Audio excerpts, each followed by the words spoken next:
We always got somebody in here. Lurking in the dark. Lurking. Dude, I cleaned up. Okay. LaDonna's gonna come in, but one of those paperweights out of all the ones I sent her, one of them, the heaviest, longest one, broke. Yeah, she's like, she goes, they had to be kicking that box or something to get that. Man. Out. So I'm sending her another one that's even more valuable. So good. Take care of her. Good. Let's get some snaps for Eric. Society. Diane Matthews, absolute finds. Sentimental Connection. Yeah, hopefully everybody's all right. Devastation here in upstate South Carolina. Sorry to hear that. I know Leroy had just texted us, said he still has no internet at the warehouse. And no power, I guess. So, LaDonna, yeah. I know. She sent me a picture and literally like split the thing in half, like someone had chopped it with a piece of crazy. Hey, you never know. It might have had like just that weight, that fault interior. You know? Yeah, it might have had a fault line on the inside. Or might have been an atmospheric pressure. You know what I'm saying? If it went air or something like that, I don't know. Just cabin pressure. Yeah. Joe Deals, good to see you. Joe Deals took over the number 2 spot in fantasy football this week. It's like when I win big. But then when I lose, I'm just like, man. Dude, I mean, I scored 172 points and still took the L. Yeah. Shout out A-Chain getting kicked out of the game. Right? Getting hurt. So who all is in the path of that hurricane? Is that Rod, Mike, and Dave? Straight Tampa. It's going to go right across the state. So basically all the guys we know in that part of Florida. Cat's a little north of that. Get out. Yeah. Those guys. That looks terrible. I've got some friends that are in the Tampa area as well. Yeah. We've got a family member who has said they're not leaving. They're there. Even as many hurricanes as I went through, when it gets over Cat 3, it's time to go. Yeah. Like 4 and 5, it's time to go.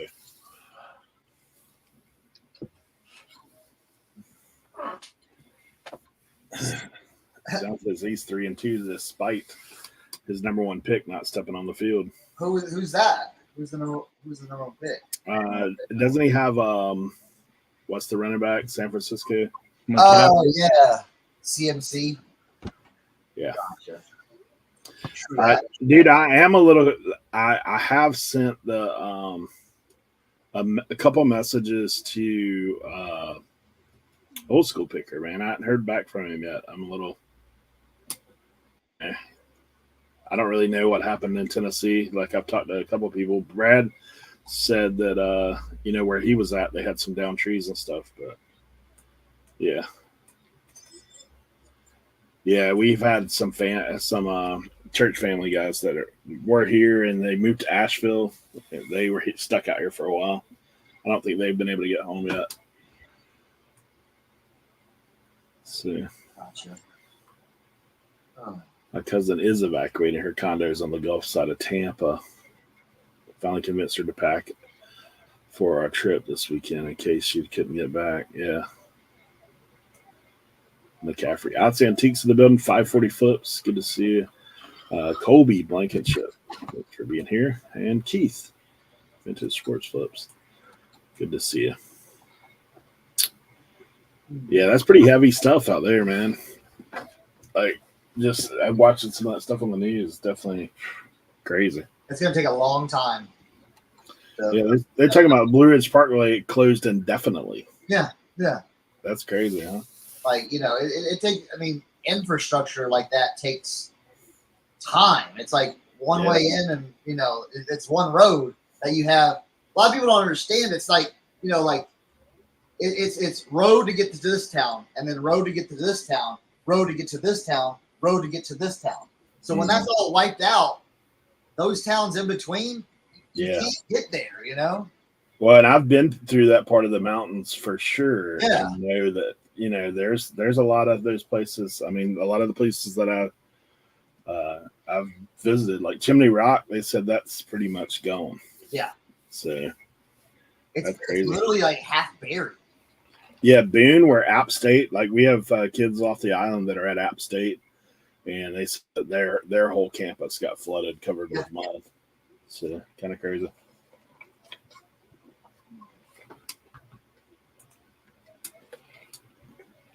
Yeah. How's sales been? It felt like this weekend Q4 started for me this weekend. Yeah. I was like, yo. So I don't know. Maybe it was just an oddball weekend, but See, that's why he's smiling this morning, Tim. Sales, bro. He had a great weekend. Sales. Hey, so I listed 17 Hummels this past week. Take a guess how many Hummels have sold in the chat. 17. Nah, it's not that good a weekend. All right. This is mine. This is mine from the RIN. I said 9. I'm going with 9. 3 says anything. All right, so here's the second part of the question. What do you think the total dollar? Well, you can't have us guess the total dollar until you tell us how many sold. All right, I'll do that.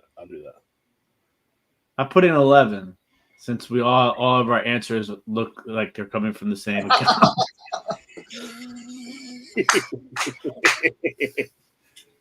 Watch, he's gonna be like, wait, pause. Eric's gonna be like, yeah, you were right, Tim. None sold. Yeah.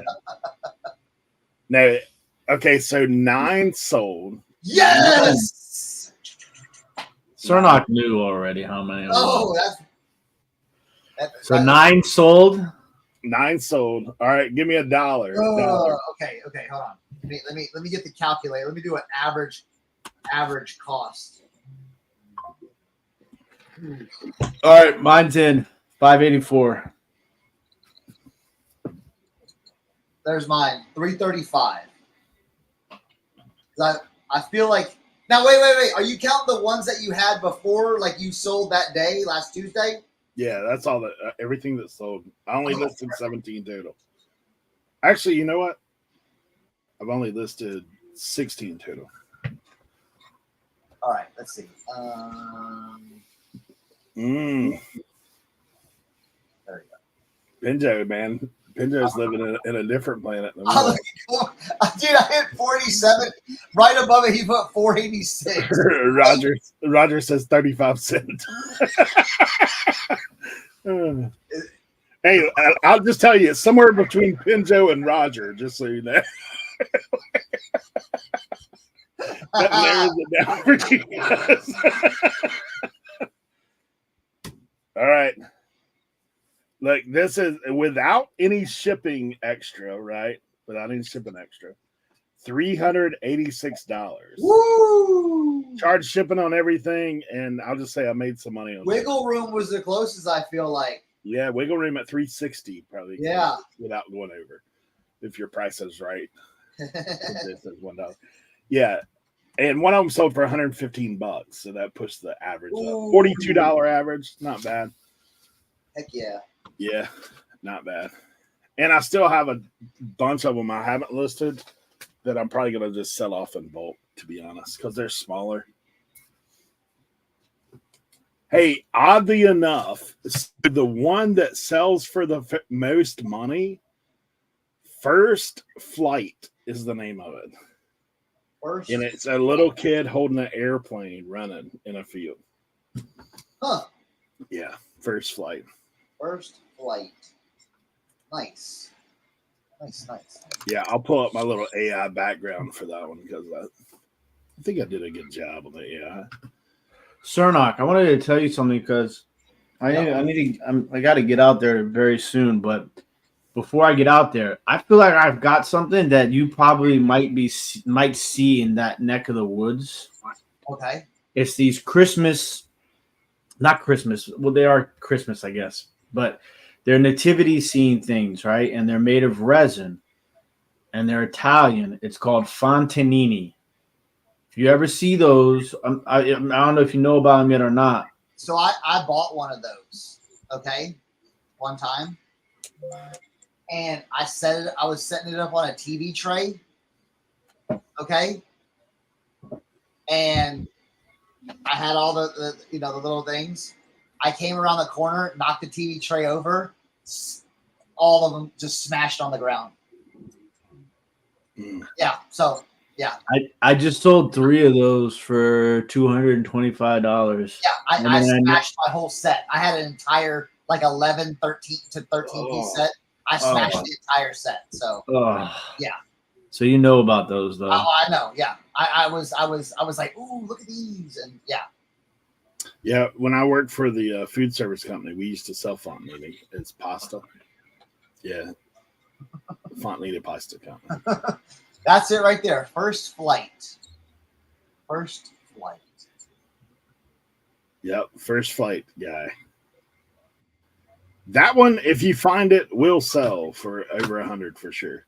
I actually took a best offer of 115. So that happened last year though. That didn't happen this year. That happened like last November. I was so excited to list it, and yeah. But Donna says her day is destroyed now. Yep. You know how mad I was? Just my hip caught it. Just went, oh, and it just went, yeah. Yeah, apparently it's the Centennial of Flight edition of the Hummel. The first flight. So there you go. Yeah, apparently like 3 buyers of Hummels found my stuff because one person bought 4. One person bought 3. I'm still not 100% on that, odds. Still not 100% on that.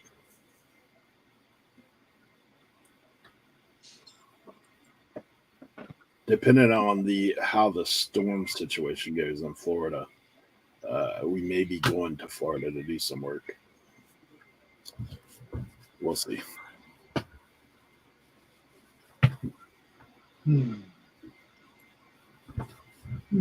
Miss Trading Points Picker, it's good to see you. Walter Tilton in the house. Good to see you, buddy. Walter. We didn't find anything. I haven't really been shopping much. I've been chilling, listing, selling. You know. I picked up a couple things this week.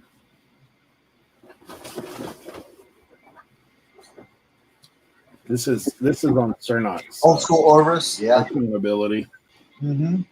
Old school Orvis. Yeah. Oh, nice. Yeah. Yeah. Is that more like a fish? Let's see. That's more. Yeah. Okay. Is it shooting jacket or no? It doesn't have the shoulder. It doesn't have the shoulder. Okay. But it did. It did come up as hunting jacket. Yeah, field jacket, hunting field jacket. Yeah, cool. Yeah. Does it have a back? Does it have the back pocket? No game pocket. Okay, no game pocket. Okay. It's funny. It's got like the split tail, like fancy shooters. Yeah. No, it's still that's still a pickup, you know. I got this jacket that honestly, I think this is cool, but I've never heard of this brand before. It's kind of. You ever seen that? Dual control, nuh-uh. It's famous wear. You should have heard of it. It's got it's lined though, right? Little leather. Leather. It's got the flannel. Oh, it's got the fireman. Oh, yeah. All right, hey. The brass. People that are new to clothing, if you see something like that with those fireman clasps in a jacket, pick it up. That's very popular right now. And if you find polo in that, yeah. Yeah, why don't you just just cut that tag out and just put a polo tag in there? I could probably find one. Shh, don't do that. My mom can sew, so don't do that. Don't. That was a joke, guys.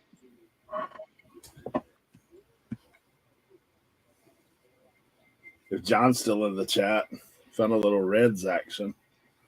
Is that on a Made in the USA, John? you. Oh, bro, I came up on a whole lot of vintage Redskins and one Washington Senators t-shirt. Dude at the flea market just had a rack of like, it wasn't a lot, it was probably like 7 or 8 maybe on the rack. And I was just like, well, how much you want for all of them? He's like $20. I was like, let's do it. Is Redskin stuff moving for you? Because I've kind of stopped picking it up. I haven't, listen, to be perfectly honest with you, like, I keep most of my stuff. I don't sell it. But I bet you right now there's a good time probably to sell that stuff. I know the ticket prices are going up, from what I heard. Bruh. The prices, I'm so glad that Giants game was early in the season. Do you know, like, the cheapest lower level tickets for the Baltimore Washington game this weekend? Like it's in Baltimore. 112, 129, something like that. Oh, $485. Yo. Yeah, it's expensive.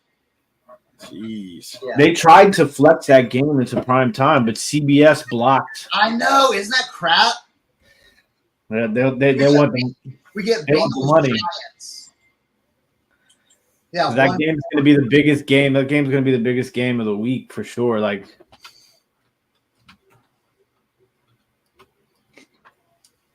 look, see, they said they sold 3 Redskin items last week. I mean, these are like super vintage, like 1984, like Super Bowl stuff, 83, 85, something like that. I can't remember what year that was. I don't think I have any Redskins. So. Pause on that, Michael. What kind of question is that? Of course he does.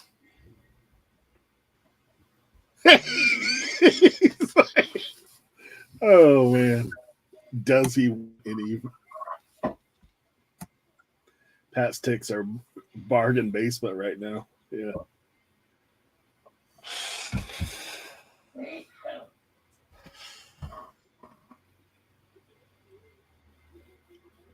Now I thought that honestly, Walter, man, my grandmother passed away a while back, so I don't have any grandparents left in that area. But I do have some cousins and aunts that live in that part of Florida. So we'll see. All right. Hold on. It's rant time. Oh, hold on. Put me on the big screen. Rant time. Oh, Lord. Here we go. Deal of the day. Y'all want my Houston Oilers stuff? Why? You can have it. You know why? They're dead to me. What? Dead to me. This thing, gone. These hats, gone. Don't buy it anymore. No. Tennessee Oilers, Tennessee Titans, y'all own the history now. Go look it up. Tennessee Titans, Hall of Fame, got all the Houston Oilers. They want to wear our jerseys. Guess what? You can have it. I'm tired of fighting the fight. The Bud Adams family, Amy Adams, y'all own the rights to the Oilers. Y'all tried to punk us last year wearing the Oilers gear versus the Texans. You can have it. You know what? You can have it from all the way from 1970 to 1996, not winning a Super Bowl. Okay? You can have the biggest comeback in playoff history in 1993 against the Buffalo Bills, getting beat by 33 points in the second half. You guys own that now. Warren Moon, okay? Warren Moon, you're a traitor. Warren Moon's a traitor. You know what? You love Tennessee more than Houston? Then go live in Tennessee. Go look at his brand new interview. Okay? Just all of it, I want it gone. This stuff to me now, you know what this stuff is? I'm a Washington Capitals fan. This is Pittsburgh Penguins stuff. I don't want it anymore. So I'm going to put a lot of all my Houston stuff, and it's done. Okay? Because here's my ending rant. No self-respecting Texans fan would ever don any Houston Oilers stuff anymore. Rant over. Okay, just send it to me, and I'll hold on to it for you. Gone. I don't want it in my house. Just send it to me, and I'll hold on to it for you. Don't want it in my house anymore. No, send it to me, and I'll hold on to it until you've come back around. It's dead. No, in my mind, it's gone. I know in your mind. They effectively erased our history. I know in your mind. I know in your mind. No, go look it up. I know. Cernoch, I know. Just send it to me. I'll hold it for you. No, you can burn it. You can burn it. Okay, send it to me. You can burn it. Hey, somebody better take it from him. There's gonna be a bonfire in his front yard. Yeah, no. Warren Moon, you're a traitor. You're a traitor. Guess what? Your Hall of Fame patch, you're in as a Tennessee Titan. You're a traitor. Send it all to me, Cernoch. I'll hold it for you. You don't have to hold it for me. You can sell it all. Send it to me. I'll take it. I'll take it. Eric, Leroy, and you especially, Tim, don't ever send me a splash out of the Oilers because I'll say, get that out of my face. They're dead. I have been stewing over this for a while, and I finally made up my mind. I will not. I was at 99.9%. I'm at 1,000% right now. Nothing is changing my mind. If you, as a Houston Texans fan, rooting for this current team, wearing Oilers stuff, you're a fraud. You're a fake. Give it to Tennessee. They want that stuff now. They own it now. They laugh in our faces. And guess what? They're going to try to wear their jerseys the last game versus the Texans. I hope we beat them again. Hey, you done brought your mama out of the woodwork, buddy. All of it. All of it. I don't want none of it. Your mom said, settle down, give it to Tim, and be done with it. Hey, that's what your mom said. Kevin said, Listen take a your good mom. Kelly, I hope you know where I'm coming from. I hope you know where I'm coming from, girl. Hey, Leroy, welcome to the show, buddy. Hey, Leroy. What did I do?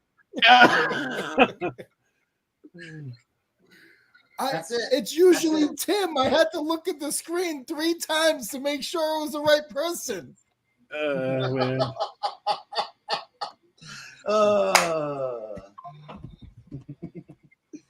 There we go. We're on it. I was burning mad when I was watching those interviews. I do burning mad. I'm not trying to start trouble, but I do have something. Good to see it. I do have something to say. I'll tell you, not in a joking way, not trying to be funny. Tim, your team looks good, buddy. Yeah, I know. They do.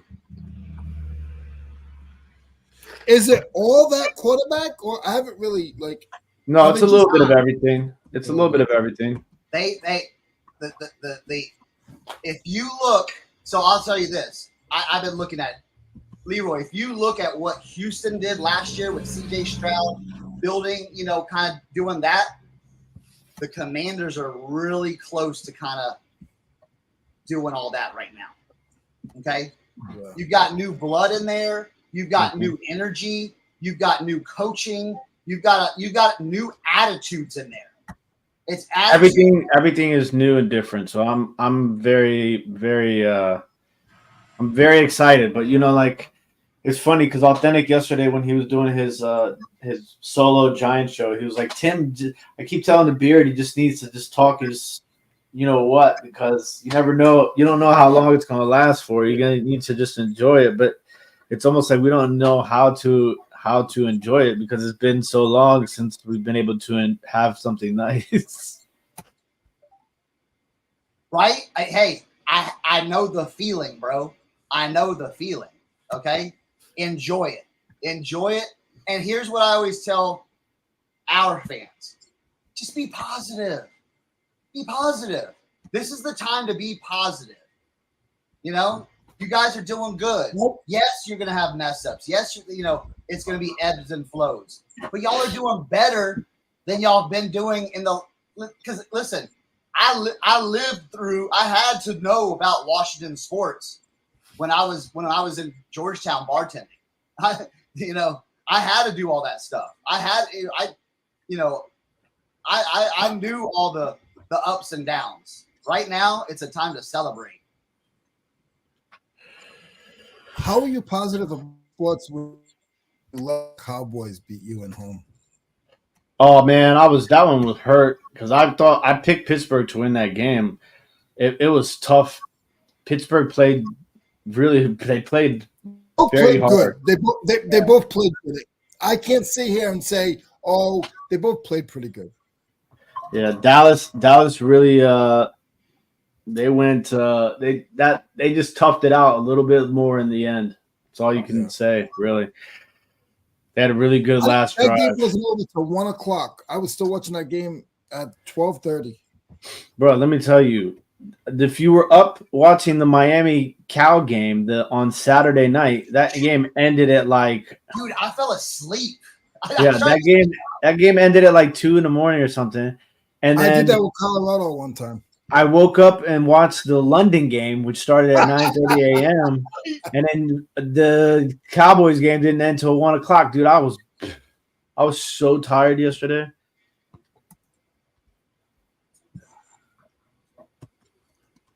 Yeah, Dolphins finally got a win. Looked like a soccer game or something.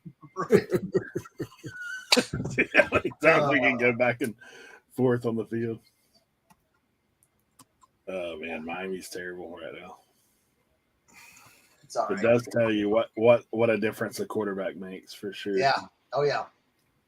Especially all those people talking all that smack about Tua all these time. We got 37 people in the building. We'll be doing Sparky stuff next week. I'll start getting some stuff ready so I can say who won, who didn't win. And Leroy, did you see that in I tagged you in One Stop Shop? Somebody wanted to make sure that you got their submission. Somebody have a question? Yeah, they wanted to make sure that you got their submission. Yeah, I will. I'll go over and look at it. Okay.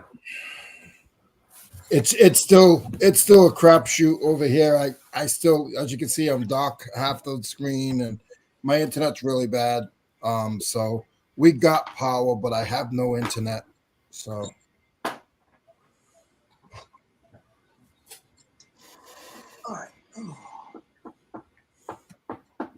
All right. My heart rate is down now. So, for everyone that was concerned. Are you sure? I'm sure as everything, bro. Sure as everything. I'm not too sure. I don't even want to look at that stuff. I got a box somewhere. Let's get a box. Hey, Eric, when does StreamYard go up? Or did it go up already?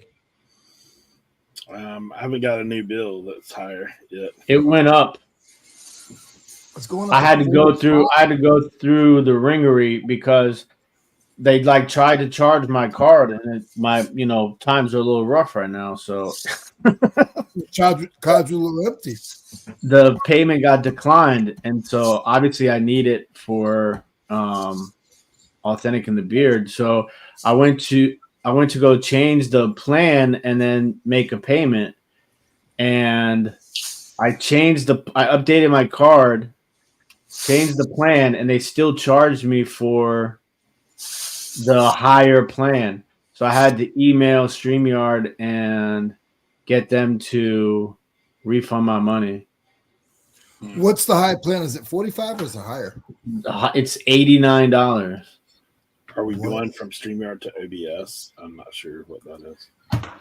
But the StreamYard, the only thing you lose is the amount of places that you can stream to. We only stream on one now anyway. So. But did they move up from 25? They moved up to 45? What's the lowest one now? The new pricing plans I'm pulling up right now. Because I have StreamYard. I don't know why anymore. The advanced went up to $88.99 a month. And what's the $88.99. We were paying $65. So, apparently that's what I'm paying now. Is the $88.99. I just looked. They did bill me. So what's the difference? Just 4K. I mean, I don't know what you really gain. The big there's a whole bunch of different stuff, but so you go from 10 to 15 people. We don't ever have that many on there. we don't have 15 friends. Sure, we get 15 people on if we needed to. Wait a minute. Here's what does it say? What's the deal with force? Oh, it limits your people that can run the back room. I don't know. I have to do some investigating. See whether alternatives are out there.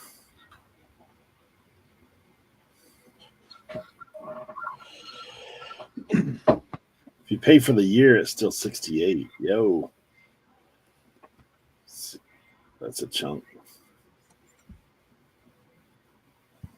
68 a month.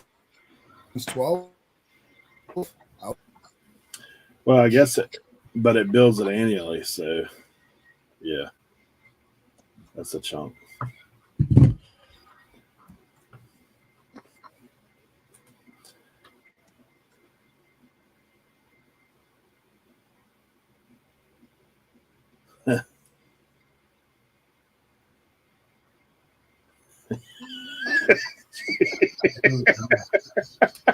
You know, Eric, you know. Cosplay.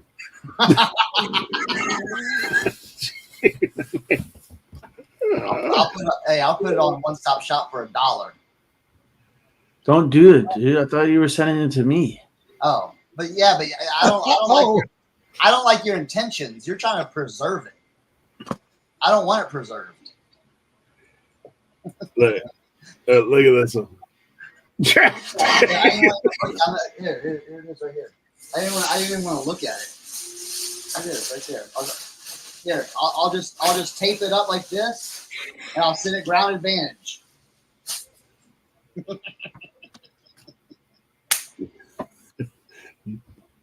Not even double bagged. Nah. Nope. My NFL history starts in 2002 now. That's where it starts. And I'm okay with that.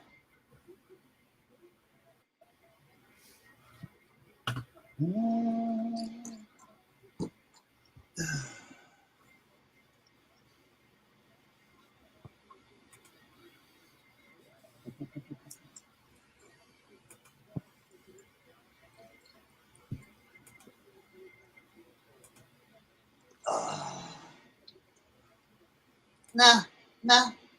I'll go back to 2002.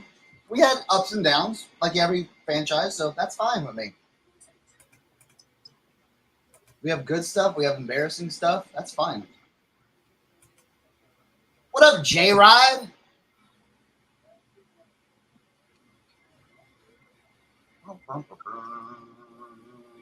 OBS is a free alternative. Yeah. Is it simple to operate? Absolutely not. Not even close. That's what I'm looking for. Simple.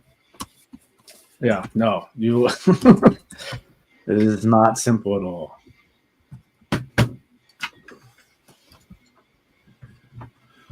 Oh. Yes, lots of work getting done today and every day for the rest of my life because I'm a mess right now. I will tell you guys though,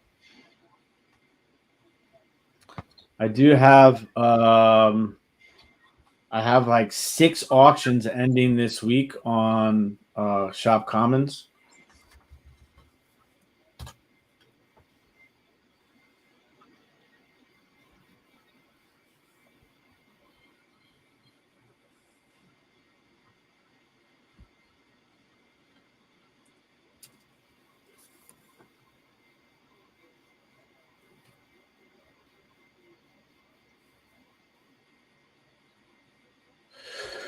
1, 2, 3, 4, 5, 6 auctions ending, and I still have 1, 2, 3, 4, 5, 6. I have 6 auctions ending, and I have 6 lots up.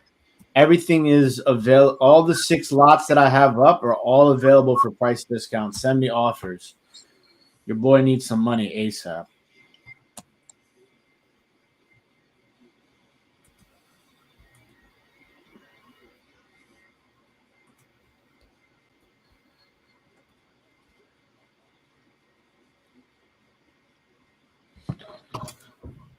Oh,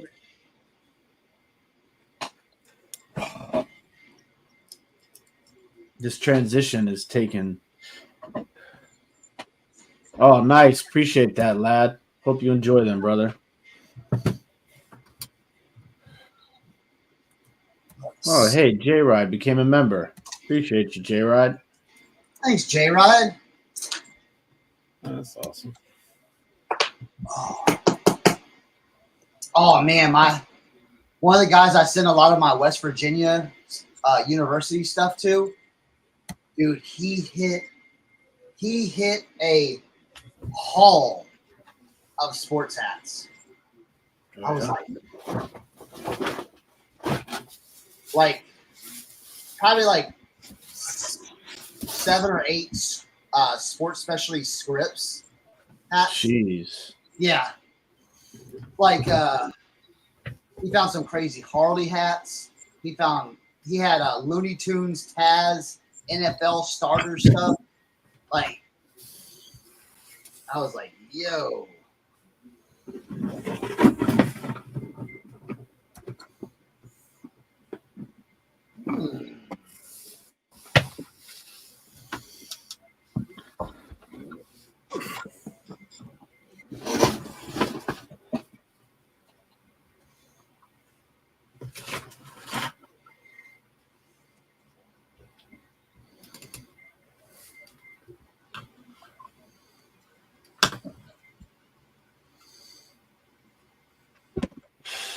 I need to cross list a little bit of stuff today. I'm cranking them out right now, boy.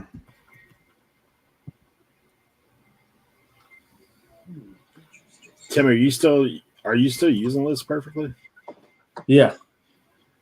Have you tried to do that AI listing to see what it? No, I have like the cheapest possible List Perfectly program. I'm very just use it for basic, just straight shooting, cross listing. Because I've been contemplating switching from List Perfectly to Vendoo, but I've just been everything's kind of on hold right now until I finish this project of like rebooting. That's why I'm only at Overtheyears 1.57. I haven't quite gotten to 2.0 yet. It's a process, man. It's just life is we are in a life is a highway. Oh, hold on a second. I just want to ride it all night long.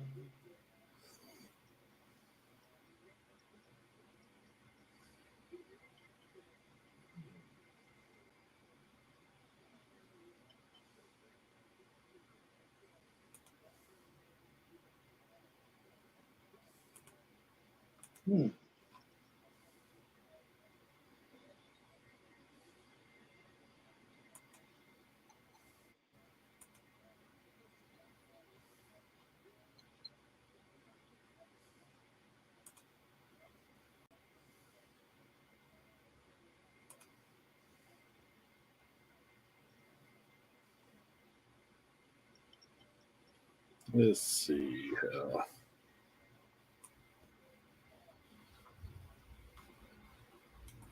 Not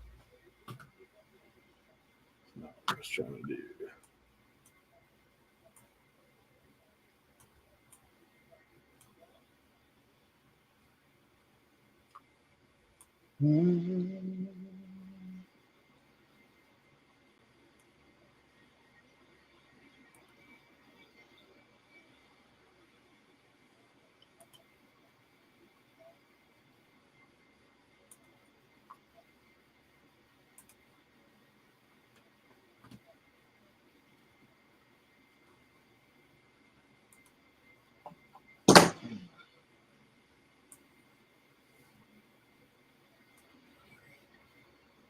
The AI tool that lists perfectly actually works.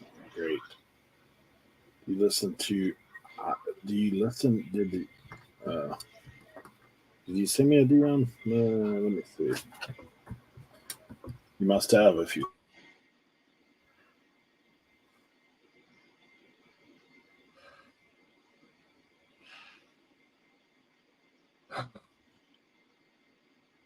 Well, here's my question: what does it do?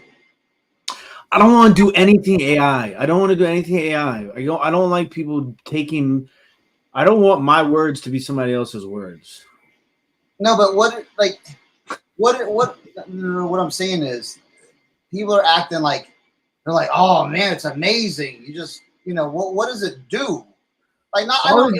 It's the same thing that does this. It's the same thing as AI eBay or whatever, or it just writes your description and all that crap. That's all it is. It doesn't do. I mean, as far as I know, is there what else can it do? Is there any? That's what I'm asking. Is there anything outside of writing your description that List Perfectly does with their AI? I don't know. They're also introducing some sort of price research tool too, which for me, this is the thing. I don't need all that extra stuff. Like, for me, it's crazy because it's like my whole point is I want the process to be as fast as possible. I don't want to have to do an AI generated description. Then I have to spend time and go back and reread the description to make sure it's proper.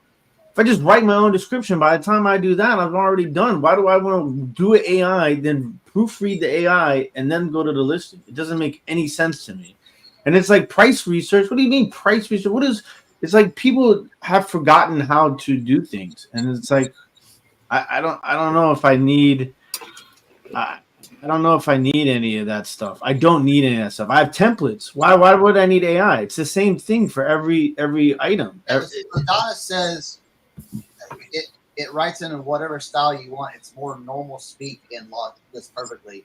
I've been very happy with it. So, LaDonna, does it do anything else though? Like that's what I'm asking. Does it do anything? From what I've understood, you could take a picture of something and it actually lists in the right category, all that kind of stuff.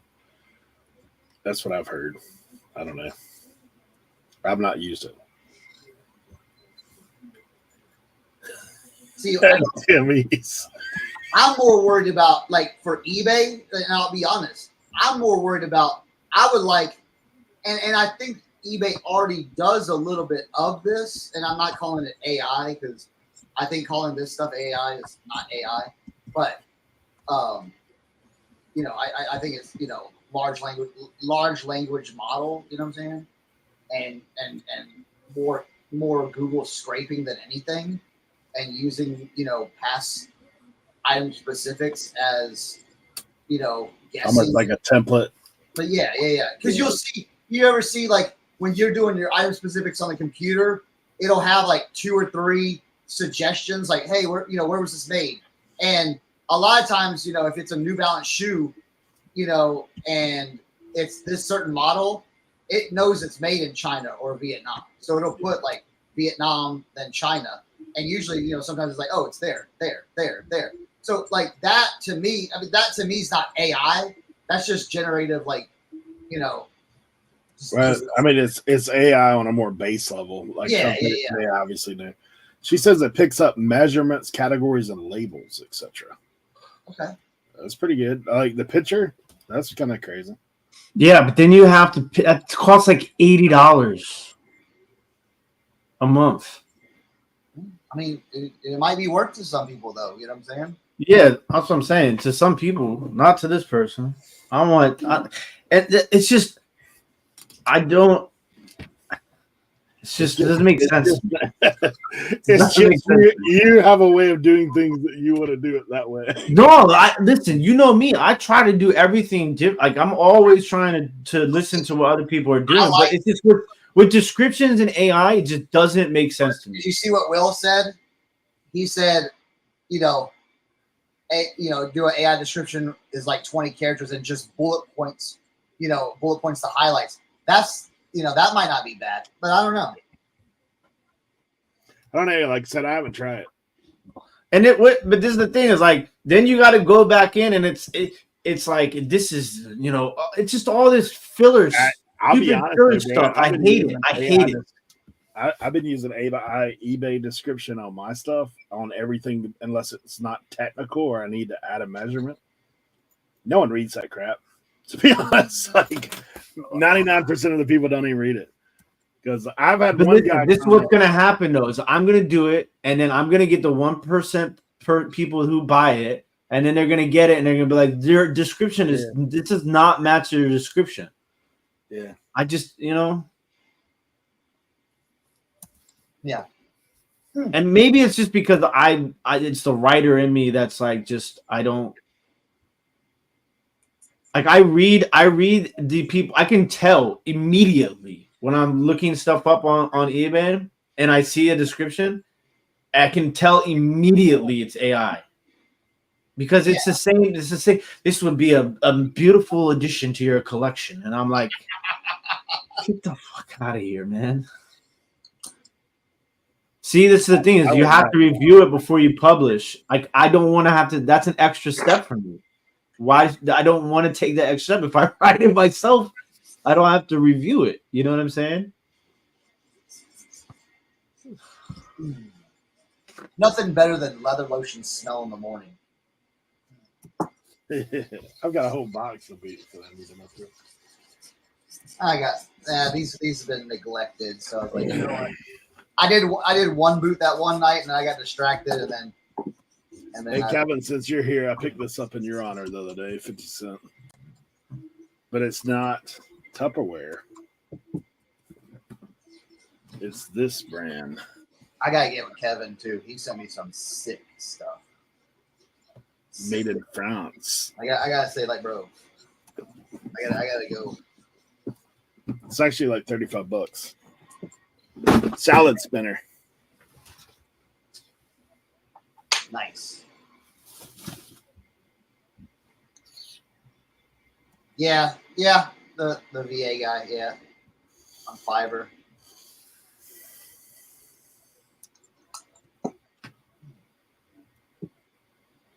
I had a VA for a second. But the guy got on my nerves, so I had to drop him. He wanted me to send me he's like, can you send me like 50 pictures a day? I was like, dude, no, I can't. Sorry. Can't. I thought you loved taking pictures, Eric. 50 pictures a day, bro? Like probably ain't happening. That's like 5 items. No, 50 item pictures. Like okay, 50 items. That's different. Yeah.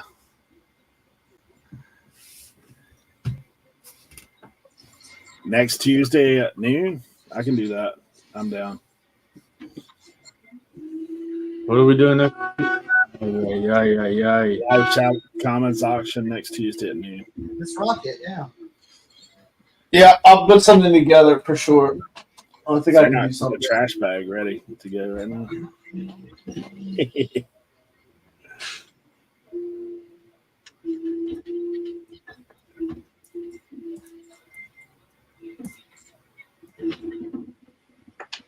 I'm filling my Tupperware with water and putting them in the freezer. That's a good call. Good call. If you're pathway of the storm, for sure. Have some water. Have some water available. Putting Tupperware in the live. Who knows?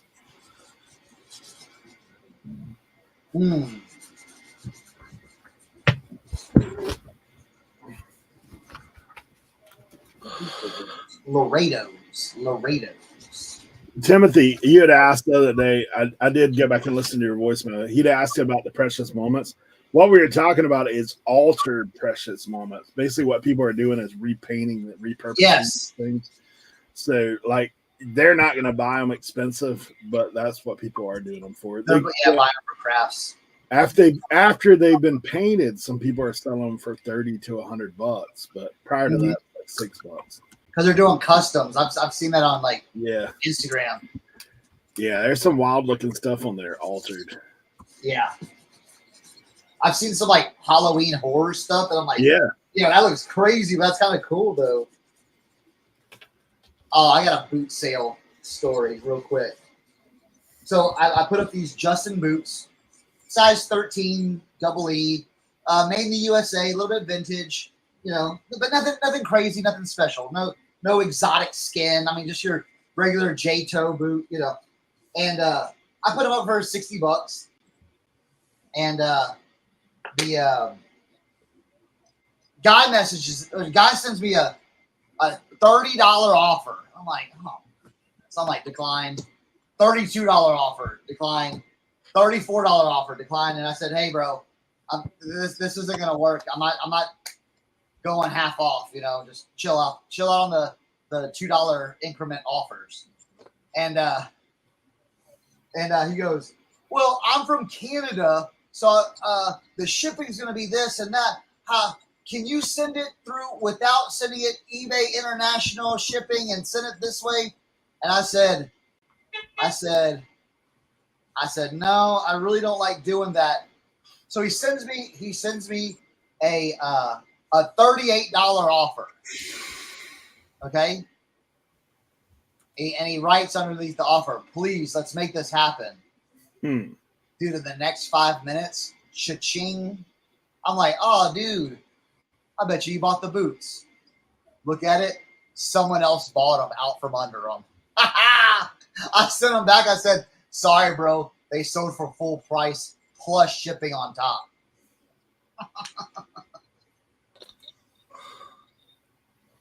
This is what I'm talking about. Yeah. Dude, did you see those? Go to that one with the Grinch and all that right there. The Halloween and all that. Yeah. Yeah, like there's this one. Yep. That's This one. cool. Dude, there's some crazy ones. They made Willy Wonka. Yeah. How about this one? Mr. T. That's kind of funny. That is fun, though. Little zombies. All right, I got you. I got hot. Look at this guy, man.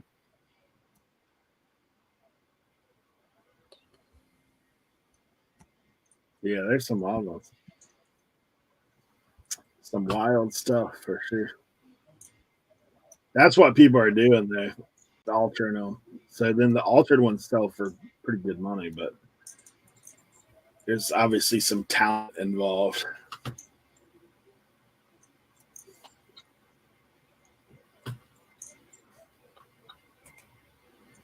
Hey, Trading Post Pickers, good to see you. Maybe you could do a mixed lot live and see how it goes. Yeah. I'm down.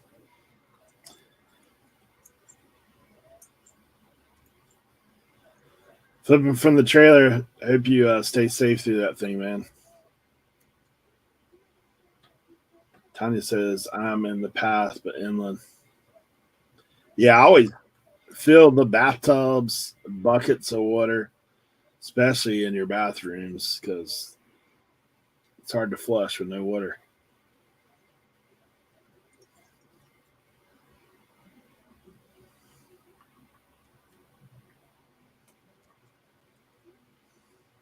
Would you bother getting a little brown off of Timberland boots? Probably depends on how much they're worth. Wait, what was the question? Would you bother getting a little brown off of Timberland boots? What does that mean? I don't know. What does that mean? A little brown? Is it dog Getting a food? little brown What is off. I need more explanation.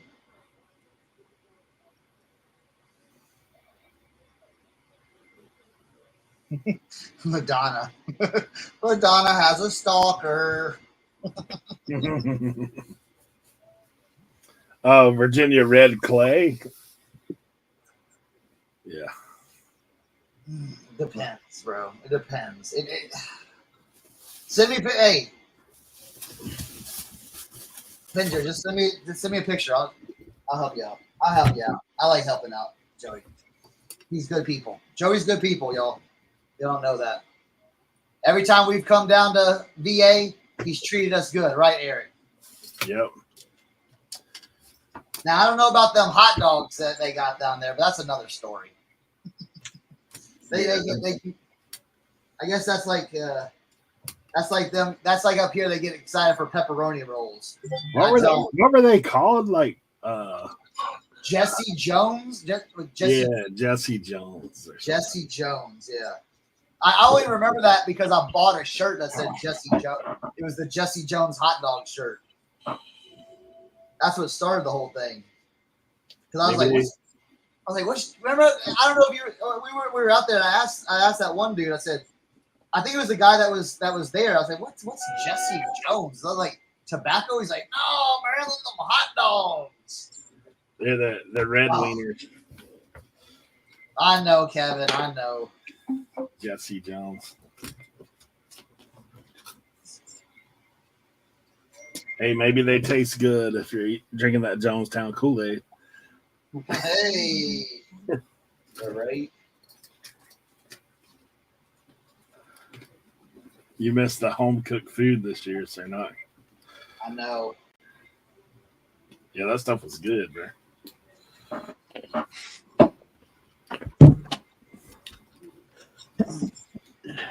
Oh, that's good. Hey, that's Kendra, that might take a little effort, but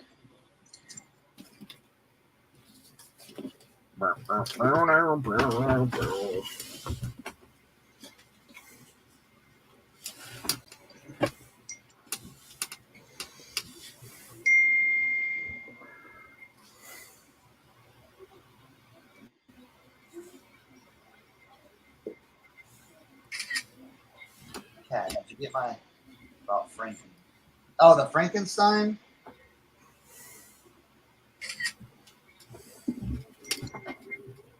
Oh, no, Joey, no.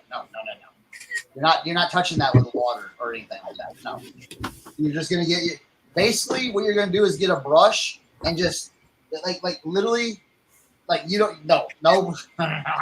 He said water or oxy. No. You're just gonna get that brush and just like that. Boom, boom, boom, boom. And go to Walmart or Target and get one of those. It's an eraser. It's an eraser with a brush like this, and hit that eraser on it, and then you're just gonna kind of,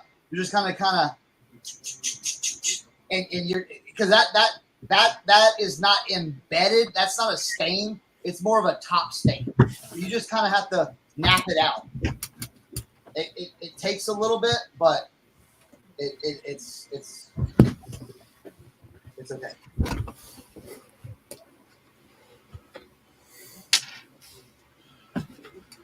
Ooh, but Donna, you're making me hungry right now.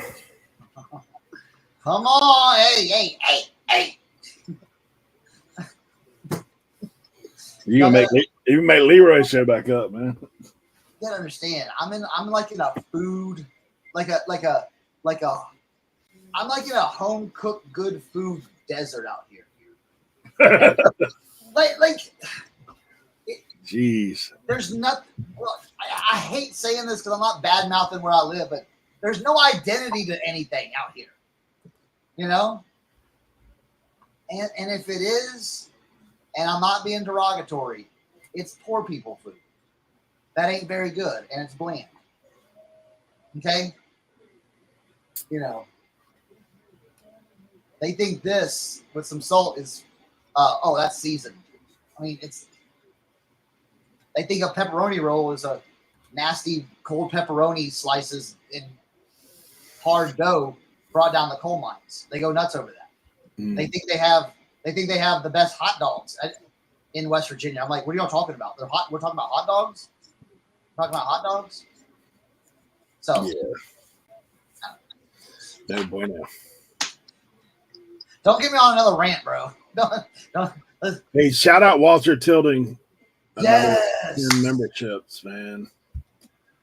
So, who got gifted memberships today is Mary McQueen, Angela Wood, Salon Nika, J-Rod got his own, Kate Picker, Michelle, 4TP. Maybe that's the guy he's going out and buying up the toilet paper. for TP. Frank Homan, Bearded PokeTuber, Tyler Reed, Savage PG, and Ohio Pickers. With that, I have no doubt your seasoning is on point. Okay, I have no doubt. I have never doubted you for a second. Cajun. Man, I ain't had no. I was just talking to someone the other day about jambalaya. Just talking about jambalaya the other day. This couple that moved out here, like I saw them the other day. They were we somehow or another we got on the subject of making like a gumbo, and they're like, "Yeah, we make jambalaya." So, dude, I watched actually like way back in the day, Duck Dynasty. One time they gave out Phil's recipe for jambalaya. Dude, you start off with like 4 pounds of meat. And I'm like, and you finish with shrimp. And I was like, dude, this, and they were telling me similar. It's like, I've perfected this recipe. It's like, I believe it when I taste it. So bring some on by next time you make it.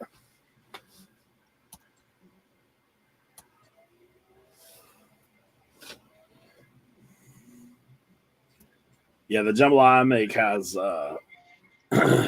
ground sausage and Dewey sausage, bacon, and shrimp.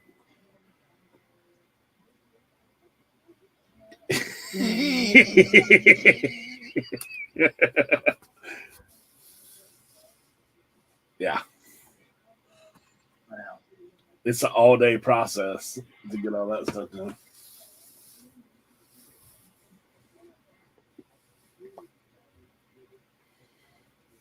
No.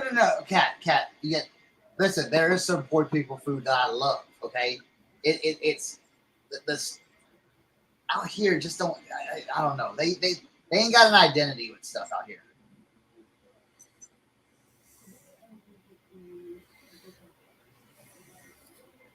Man. Is someone Will? Are you trolling me on my eBay right now? I might have thrown those cards away, bro. I might have thrown those. I have some Tennessee Titans playing cards. I might have thrown those away.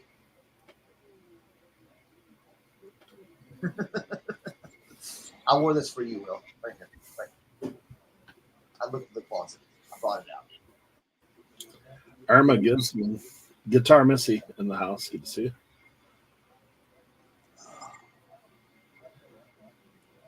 Yeah, toilet paper and Costco. Yeah, when that port strike was on, I saw people starting to hammer that stuff again, man. I was like, what do you think? All the toilet paper is imported or something? Oh, I do have them. You know what? There you go. If that's yours, you can have them. If that was you can have them. You know what? I'll accept that offer. I'll accept it. There you go. Bam. You could have even sent a more low ball. Why can't I hear you? Irma's asking that. Turn the volume up? I don't know.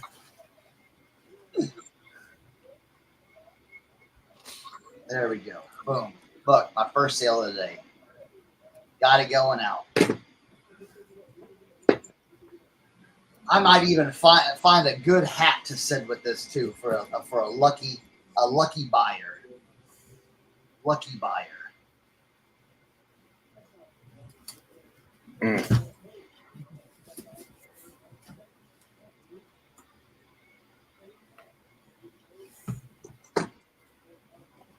Look at these nice Timberlands. Doing a little.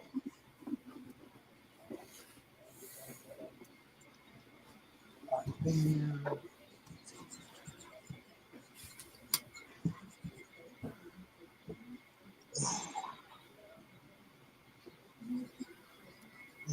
we go.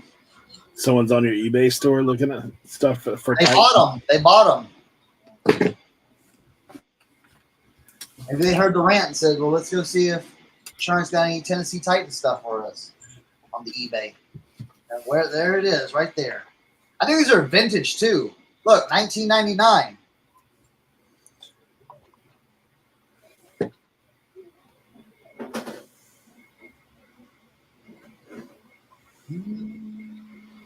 I'm glad I gifted you a Astros hat, not an Oilers hat. No, at the time I was happy with him gifting me that. He can have. I'll send that one back to him. I'll let him disperse it. You can disperse it on y'all's authentic in the beard.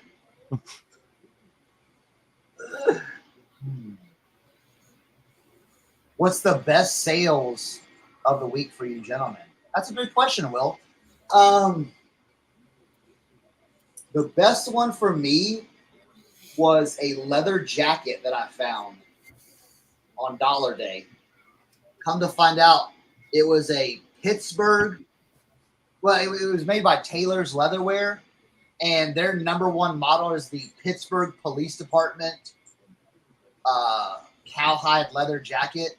Real, like, I mean, it had the lining, everything, and I put it up for $200, and like in a couple of days, I got a $160 offer, and I'm like, see ya, because I got it on Dollar Day. I bought it for $1, so I was that was probably like the best one, like highest priced one. I don't know if I showed y'all that. Did y'all see that Santa airplane mobile I was listing last week? I sold that for $120. Nice.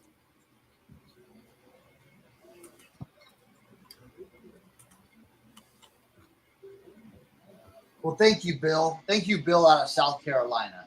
You're going to have some nice Tennessee Titans cards coming to you.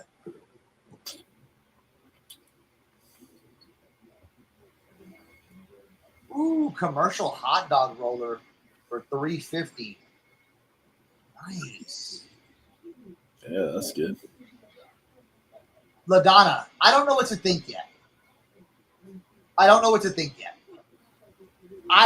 will tell you what I'm not going to do. And I think someone on this panel will be very supportive of what I'm just going to say. I'm not going to go down the Rockstar Flipper doom and gloom way about what Poshmark changing their fees and everything like that. So I'm just going to ride it out. I think Poshmark, I'll tell you this, LaDonna. I think Poshmark has built themselves big enough to withstand this, whereas Macari, maybe not. That's just my thinking.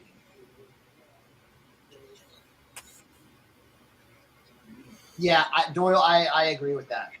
Is the doom and gloom? Aren't they getting rid of fees? They are they're basically halving the fees and putting like half fees on the buyer, half fees on the seller. So what's the problem?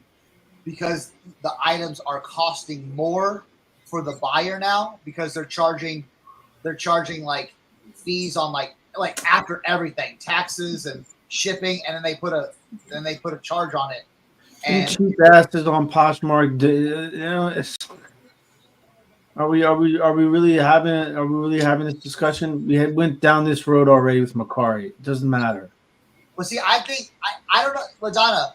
If you take a look at it from their standpoint, it's probably the time to do it because this is Q4 and they probably have, you know, the analytics saying, well, hey, there's more money in Q4. I just don't know. I don't know. I'm just gonna keep going. I'm sold. I haven't seen one way or the other. So mine are just kind of. I've gotten Poshmark sales and they're kind of cruising along as normal. I haven't seen any spike either way. So wait, what did Rockstar doom and gloom, bro. Broadster have to say about it? Doom and gloom. This is over. It's terrible. I just listen. I literally saw his face. You think I'm watching his video, bro? I saw his face on the video and I already knew what he was going to talk about. Wow, Robert Saleh has been fired as the Jets head coach. I wonder who had involvement in that.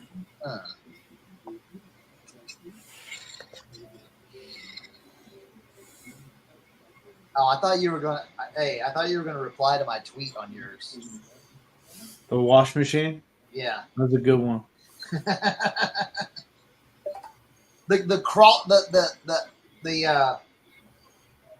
don't think the Aaron Rodgers crawling on the ground gif was available yet for the game.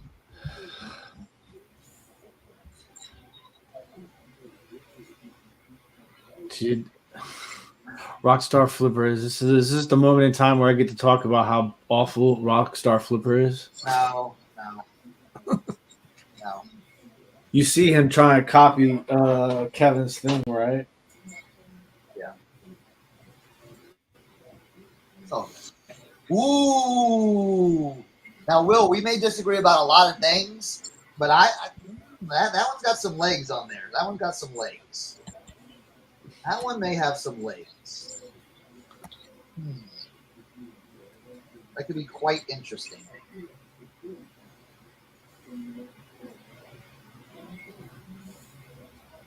Quite interesting.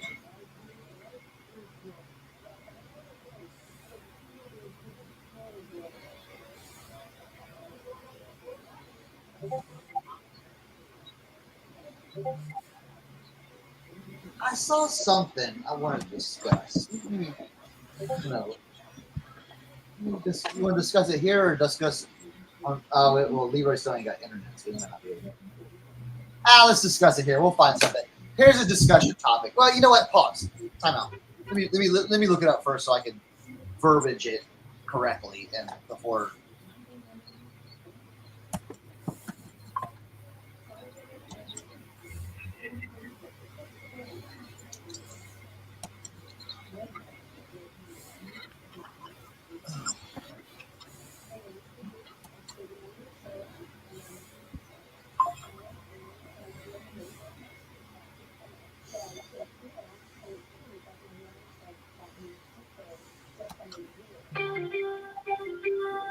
Hey, Grams and Pops. Good to see you.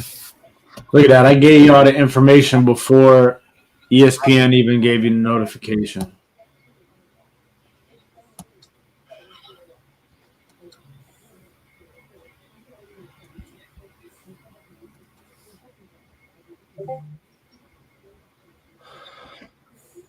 Okay, I got it. Okay. Here's the question. Because I know, Tim, you have kind of like changed things up, right? Would you say that? Change things up? Yeah, you could say that. So here is the this has a little it's happening or it's happening, but not here. Okay. So in the UK, I don't know if some of y'all saw this. Yeah, the auto parts. No, free fees, no final value fees for private sellers. Only on certain categories, though. Yeah, that's why I said auto parts. No. Yeah, They yeah. widened it. To what? Not everything. Well, here, I'll let you. It's only certain categories. Here, right there. You click on that one. Or here, well, I can pop it up. Okay. So, last update October 1st. Okay. All right. It is now free for UK-based private sellers to sell on eBay, excluding motors, cars, motorcycles, and vehicles listings. You won't pay final value fees or regular operating fees when you list items. Fees will apply if you list more than 300 items in a month. Okay, and you add if you add optional upgrades to your listing, or if you deliver to overseas addresses.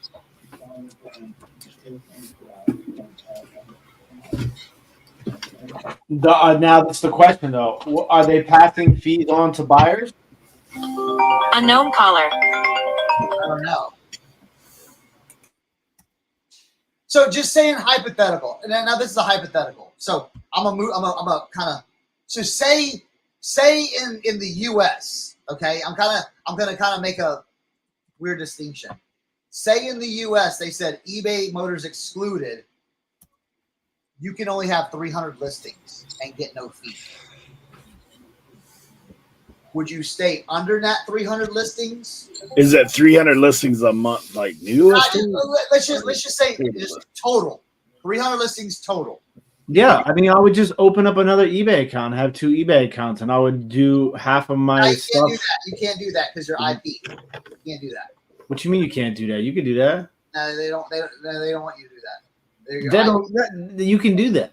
Yeah, people have multiple eBay accounts. That's my rule, though. That's my rule. You can't. See, listen. I'm just adding that rule out there. Okay, I'm trying to spoil your wiggle room. Okay, you know what you could do? You could have Vendoo. You could just rotate out your 300 listings every month. Freshen your closet. So here's the thing: would you, let's just say hypothetically, would you take a store under 300 items with no fees, or say, nah, I can't do that, and have over 300 items? I would take the under 300 items.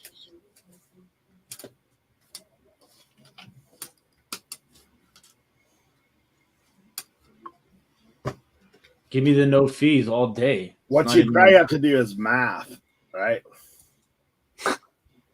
You'd have to do some math on it. Because if you were paying fees but making...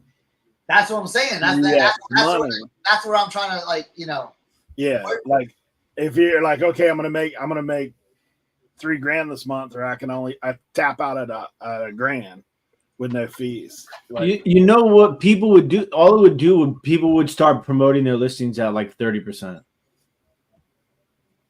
That's what would happen. So you can't promote your listings, though. There you go. It's you can't wiggle out of this, bro. It's just Cernochs. You can't do. He's making the rules here. You can't do that.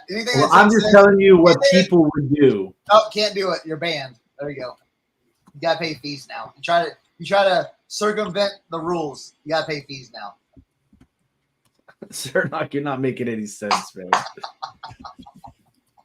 Oh, yeah. I think I would keep the fees. Now, if they let you pay no fees up to 300, you know what I'm saying? Like once you top over the 300, you start paying fees. Yeah, okay. Yeah, that's what happened. But then it's like, does it determine which ones you pay fees on? But here's the question now, Doyle. Here's the question now. Why, what's stopping you now from finding higher ASP items? You see what I'm saying? That's why I kind of like prolong this discussion,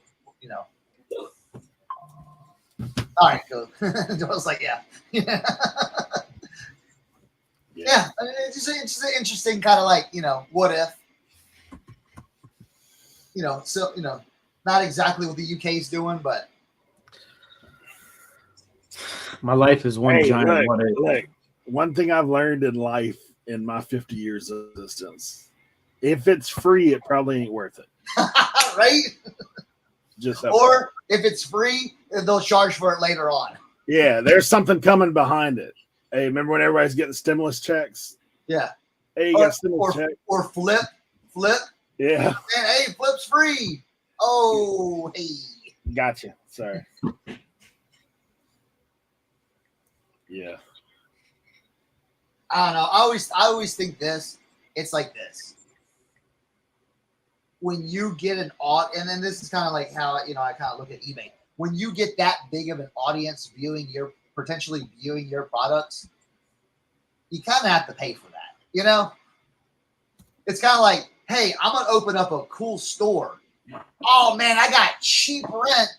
I'm renting out a room out in the country that's 10 miles out down a 3-mile dirt road, and I'm only paying $100 a month in rent. Okay. Oh, but I can have a downtown space for $500 a month or $1,000 a month. You know, well, that one may be cheaper. That's 10 miles out in the country, but are you going to get as much traffic as that downtown spot? You know, so it's always that. It's always that. You know, always that. Because you know what I cringe at when people say, "Oh, you're on FeeBay." Dude, I get that all the time at the flea market. And you know, I looked at that one old man goes, "Oh, you're on FeeBay, aren't you?" I'm like, "Yeah." You know, like, and I pointed out, I said, "See that and that and that you have on your table that you've had for the last 6 months? I could have sold that already on eBay." Because instead of the, 120 people you got walking by your booth, you could have 120,000 people looking at that. Yeah. I said, that's why I pay fees. Right? There we go. Reselling isn't for everyone. That's right. That is right. Hey, you could just tell them, man. I saw the IRS was coming to flea markets now. Did you hear about that? Like what? That's true. But he's selling glass marbles and stuff like that. That lady came over. This dude has been trying to sell those marbles at the flea market since I started going to the flea market. All right. He wants $200 for the marbles. That lady offered him $160. Gone. Like, bro, how do you not take that? How do you not take that? Does he have a story behind that? He's not relying on it. That's why. Yeah, dude lost his marbles. You know what it is he's like, some of those guys come out there, I feel like they just come out there to tell people about their stuff. They just want to have somebody to talk to. You got it, Robert Bachok. Is that how you say your name? Bachok? I knew some Bachoks back in my day. Yeah, way cheaper than that. Yeah. We're just going to keep on cruising. It's Q4. We're getting listings. We're getting sales. Man, there ain't nothing wrong, man. Commanders are doing good. You know what I'm saying?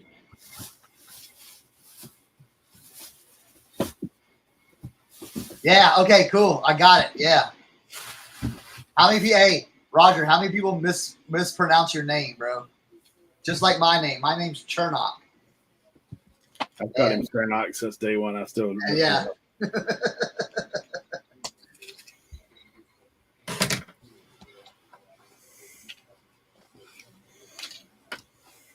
Yes, there was. Yeah.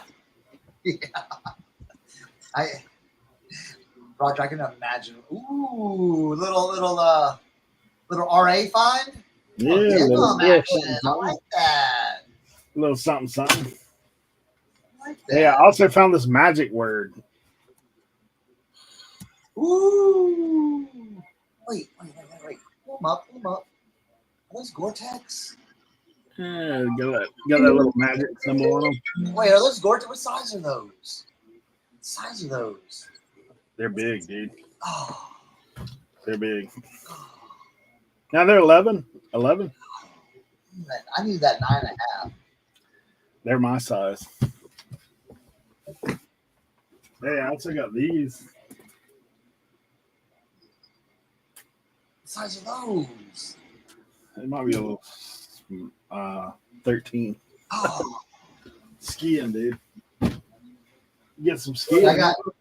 It was cold this morning, so I wore these. These are mine. I've had these for 3 years. The Terex Gore-Tex Boost. Listen, if you want a winter shoe boot type thing, I'm telling you, these, bro. That's what these are, but they're just.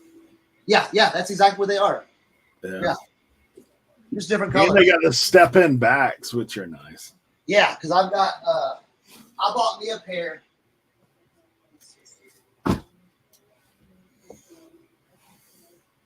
Are those the Terex Free Hiker 2 on the tag? Free Hiker too, yeah. Yeah. See, I have the black on black I bought last year Nice. from REI. They had a crazy sale. Now I didn't spend as much. I spent more than you did, but I still got a deal. I think these were like Hey, I think I got these for like $67 on REI. They're waiting. They're waiting though. did you see these? The Ranger boots? Yeah. Now they don't have Gore-Tex, they have Hydra Guard. Yeah. Oh yeah, 71. They were 71. Yeah. I'm telling you, those Terex Free Hikers, I live in those during the winter. So any dude that, may want a little comfort, but still got that waterproof and all that stuff, pick yourself a pair up. I am a advocate of those. Now, Eric, you don't get as much slush and rain. No, we get rain. We don't get Yeah. Yeah, we get a little rain. That's why we have flip-flops here, though. I've actually been wearing my Hokas lately, man. Like, Ooh. just walking around in. Yeah. What do you think of woofing boots? I mean, Wolfing boots. They're okay. I'm not a big boot guy. I like wearing boots. Like I love messing with boots. I'm even from Texas, and I don't wear boots. You got 2 army boots that are Gore-Tex for $2 a pair. Ooh, Nice. Are they the like the desert camel tans ones? Hey, Scott in the house.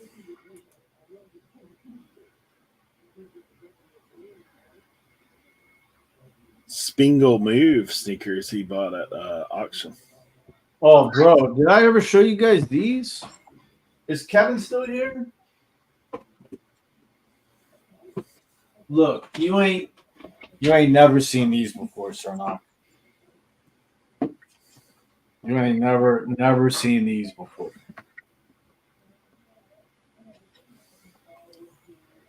You ready? Is that a challenge? Listen, I know Cernoch never seen these before.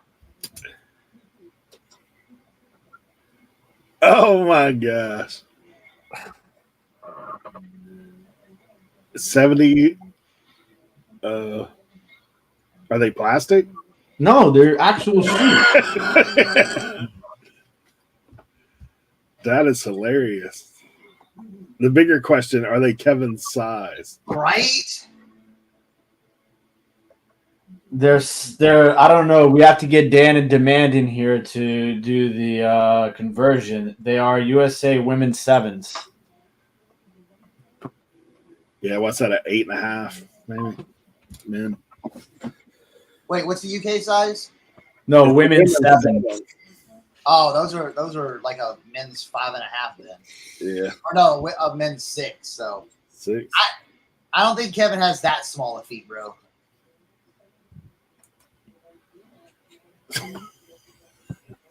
The snap seal lid to keep the funk in. That's funny. Yeah, those are great. Cha-ching King. Those are crazy, bro. The single ones. Oh, Cha-ching King. Yeah. Too Scott, nice. thank you so much, man. Guys, if you're not following Scott, you talk about someone who is a real reseller, a real guy. Dude, he holds nothing back on the secrets either, man. He found like that whole storage unit of vintage sweats. Yeah. Guys, if y'all haven't watched our interview with Scott a long time ago, like you want to see Cernoch geek out a little bit every Yeah, something. yeah. Like yeah. Do they have spaghetti stains on the inside, Tim?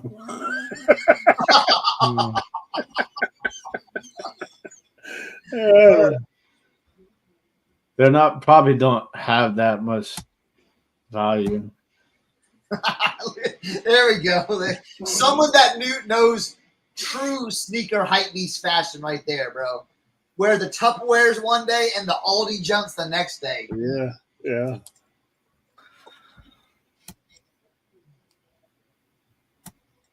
Yeah, we do need to get you back, Scott, for sure.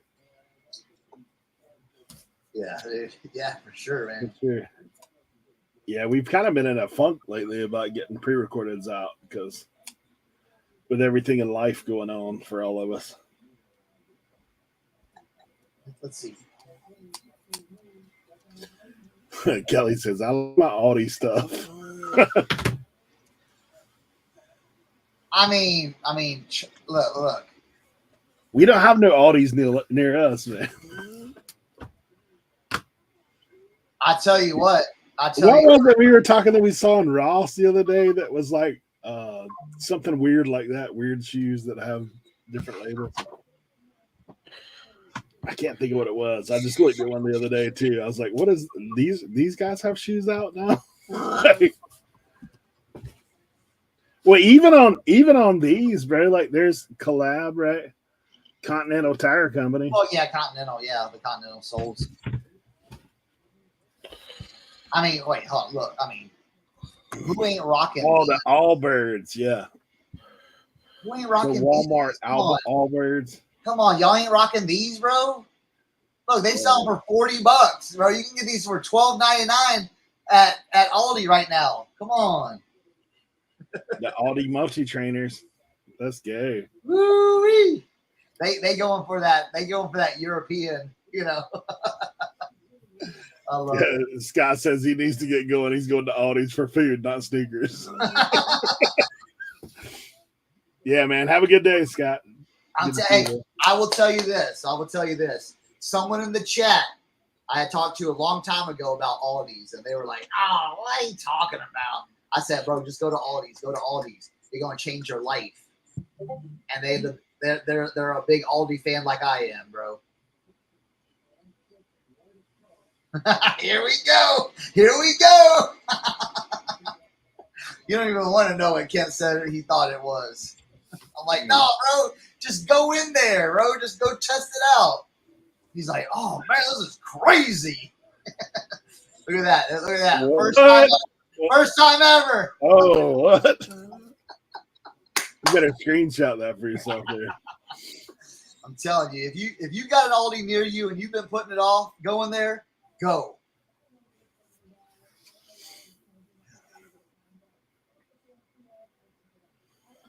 Only sell them for a short time. You miss them. You have to wait until next year. Yeah.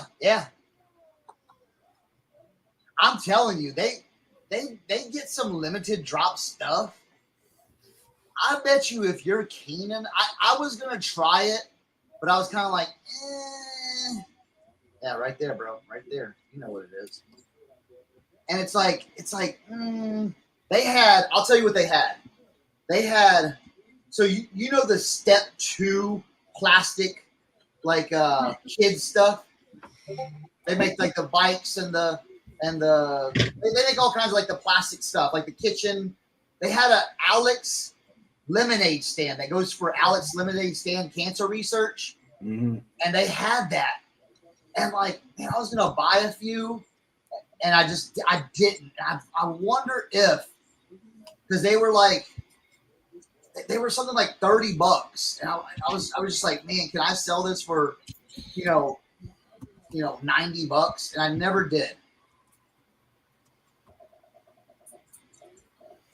So the aisle of shame is like their discount aisle. Well, they got the Aldi stuff on, like, let's say, so at mine they have like they have all the Aldi stuff like on one side, and then on the other side of the aisle they've got all like the weird food stuff, like one-offs, like not their their bucket. I still got like a whole bin of those bucket hats. Let me go see if I can find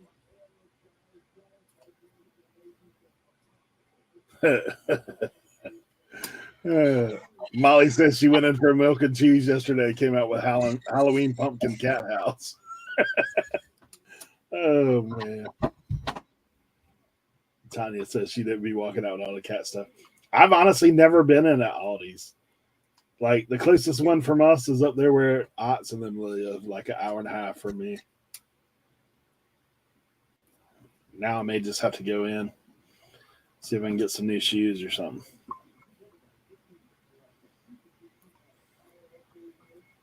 Special things they bring in for the week: kitchen gadgets, clothes, rugs, chainsaws, pet stuff. Oh, gotcha. Yeah, so here's one of the Aldi bucket hats. This is the OG one. This is the one this one and this one are the OGs. So these are Gen 1s. What do they sell for?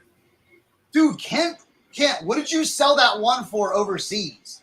Dude, it was like great, like not $100, but like these were they were $3. They were supposed to build $60. Yo. Yeah. Molly, they were supposed to build one down here, but they canceled. Like they didn't. Oh they didn't man. There's an old nightclub out here called Kelly's that closed, and supposedly they'd sold their property out to Aldi's, but they never built it. Like I don't know whatever happened. Like something. Bro, you gotta get on that. You gotta find out who was on that commission that you'd be like, hey, yo. Yeah, the closest ones to us are either Norfolk or Elizabeth City, so it's a hike to get to an Aldi's. Yeah. Fanny packs also is what Kent says. Yeah, dude. Yeah. Dude, Advent calendars. I'll tell you what, they had the sickest like tracksuit too. I was like, dude, I was so close to my Aldi tracksuit. Dude, if you came in rocking the Aldi's tracksuit and bucket hat and shoes, right? Oh man. Hey, do I get a discount in here for wearing y'all's gear or what? Like, yo, what's up? Yeah. You know?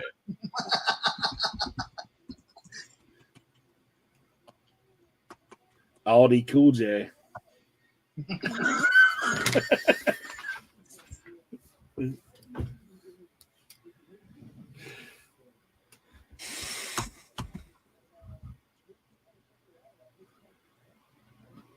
Yeah. Dude, now I'm gonna have to go, man. Next road trip, I'm out of town. I may have to slide through. Yeah, definitely slide through. Now here is something. Can you order Aldi's online? I don't think so. I don't know. I don't think so. At a meetup, that would be funnier than a duct tape suit. All right, I'll be right back. I gotta use the restroom. All right, let's see here. Let's see if Aldi's delivers. Aldi Nags Head. Yeah, that's a no.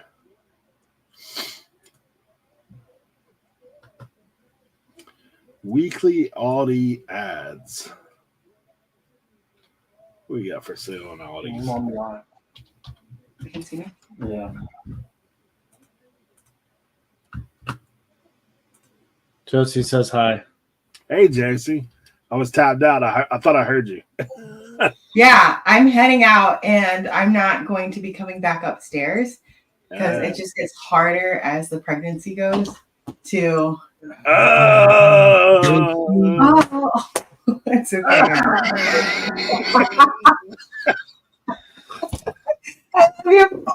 I'm going to work. Bye, honey. Bye, guys. She slipped it out on y'all.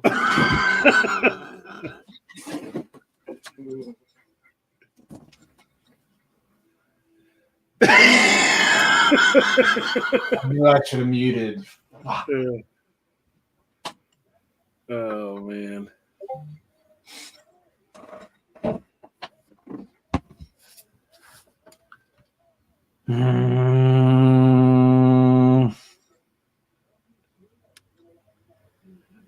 All right, this stays between everybody that is here, all 55 of you. This does not leave this live stream.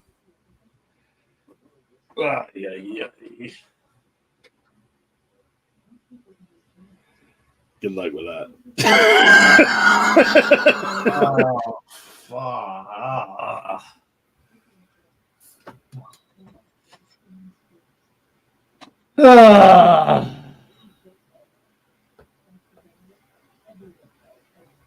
What about the playmate?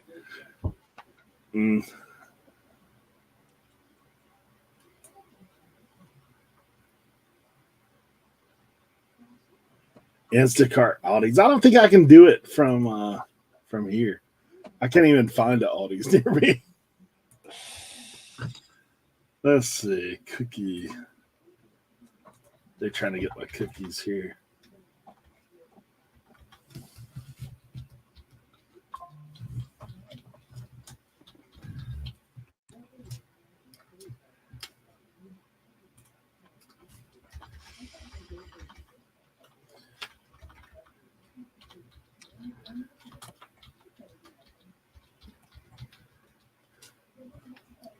Dude, I can't even find a store. What's going on here? Basketball rug?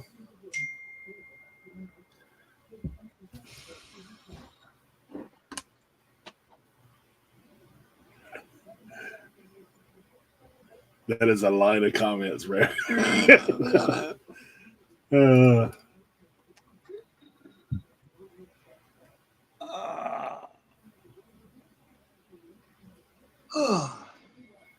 Hey guys, what did I miss? Read the comments. Trust me, I heard it from the bathroom. Oh, man.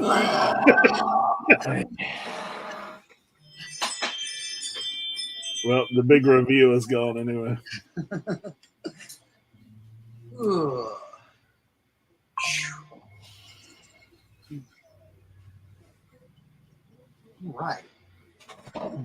All right. Hey, needless to say, Tim's got some stuff for sale on Commons if you want to go.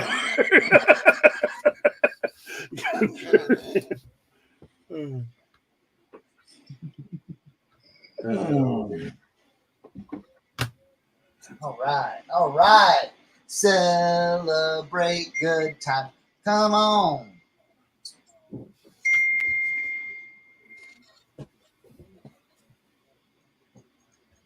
Ooh.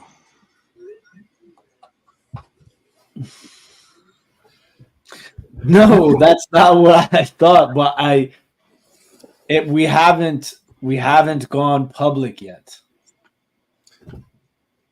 Well, That's a past tense statement now. I mean, you got 58 people in here. That's kind of going public. Well, I know. I didn't. I told her. She's excited. Hey, don't diminish her. Don't diminish her excitement. Don't diminish her excitement. That's all I gotta tell you. Call me. You call me. I'll talk to you about stuff.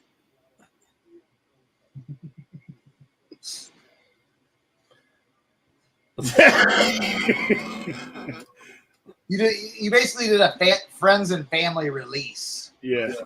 You did the soft public. My dude said, oopsie. Rockstar video incoming in 3, 2, 1. Breaking news happened today.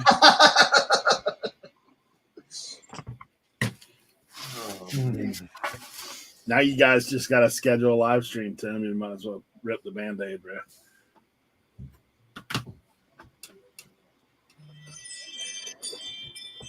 Yeah, this is why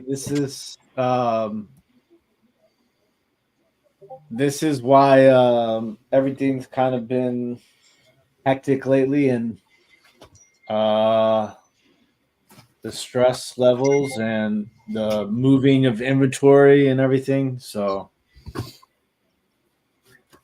that's where all that has been coming from.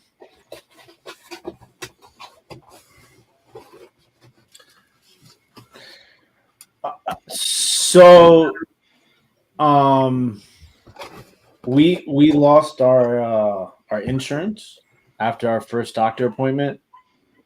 So we just got the insurance back. So it had been, we've been kind of didn't want to break the news until we got more clarifications on the health of the baby. So that's kind of why we've been putting off the announcement. We just got back to the doctor for the first time in 2 months last Wednesday.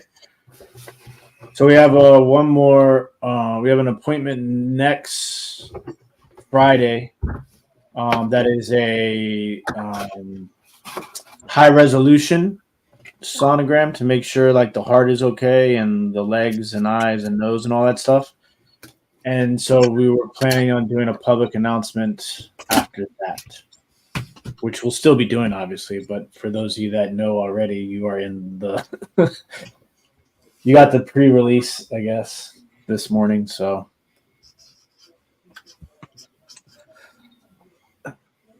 yeah. Not Cobra, through her job.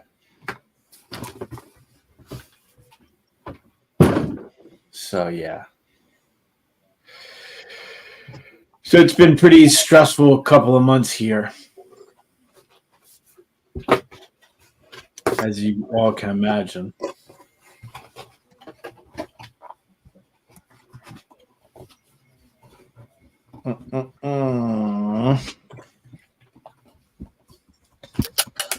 Oh, that's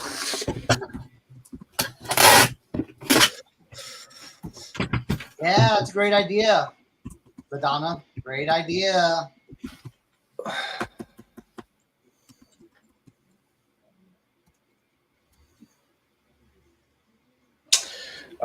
we have one that's, I mean, there's going to be like a YouTube video announcing why I stopped making videos and all that stuff, and we were going to announce it on that. And then yeah, there'll be a baby registry and stuff like that. So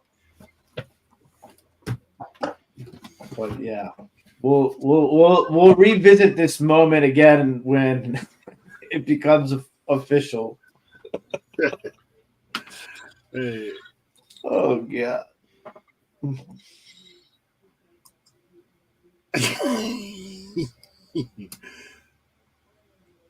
Kristen said she's going to start crocheting now on dinosaur blankies. There we go. Oh, man. All right, I'm going to try to list this.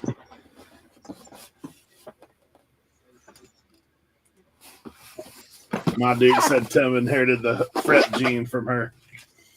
Can't help but be a worrywart.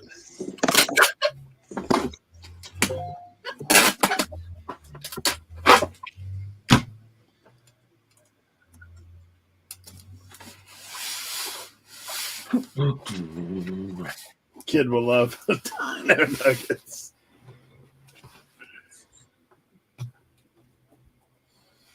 Oh, man.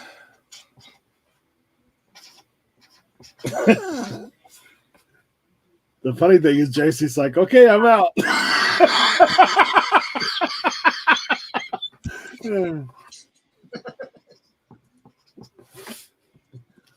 See you later.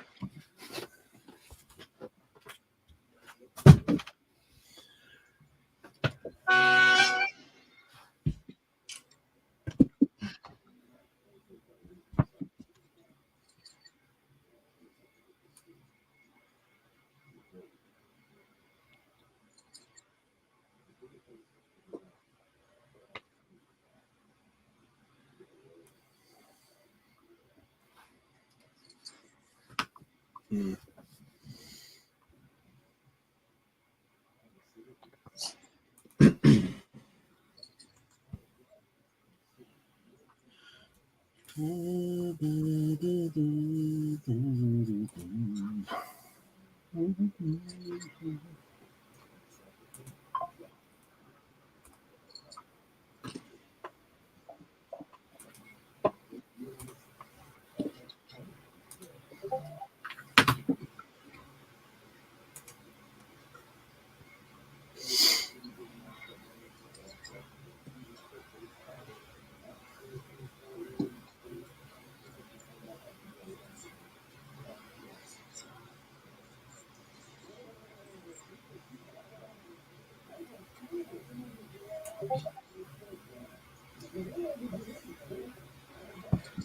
All right.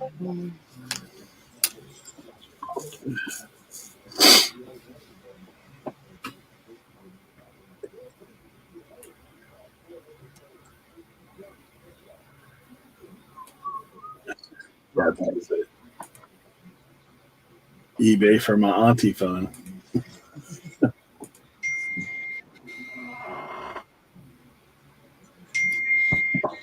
I do know for sure that that is true. I think Rod had mentioned in one of our chats that he's Yes. getting out of town, and Kat's just a little north of that. Like she's, yeah.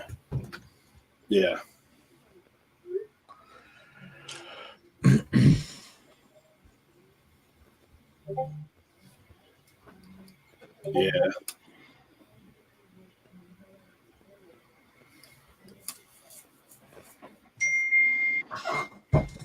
Well, what they're going to really have to do is they're going to have to see what happens in the Yucatan Divide, where the Yucatan Peninsula and Cuba is, that little water right there. That's going to impact it the most, I think, right there.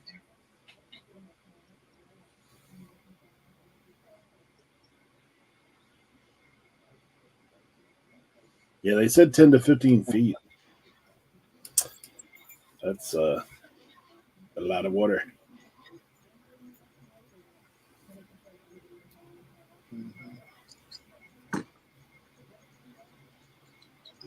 So you said she has 5 grandbabies.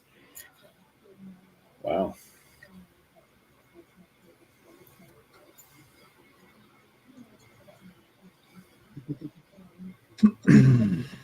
That's awesome.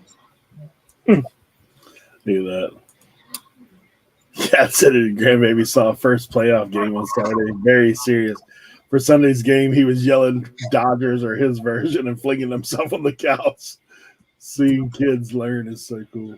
Yeah, it's crazy.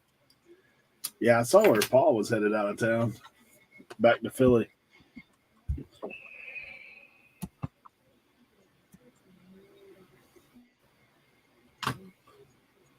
$60 folks in the house.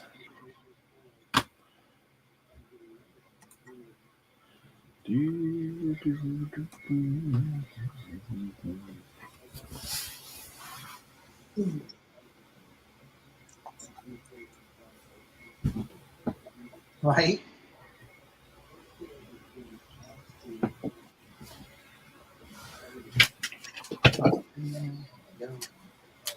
It's like 250 feet tall.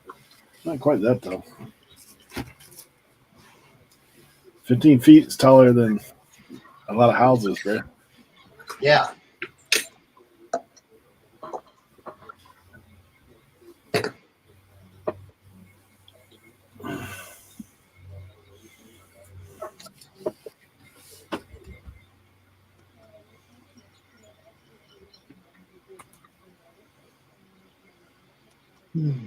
See, they got this.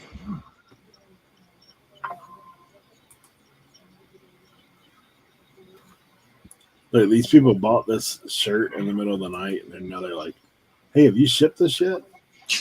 Yeah, Sure did. absolutely. Yeah, I woke up at 3 o'clock in the morning It's like, dude, you literally just paid for it. What are you doing?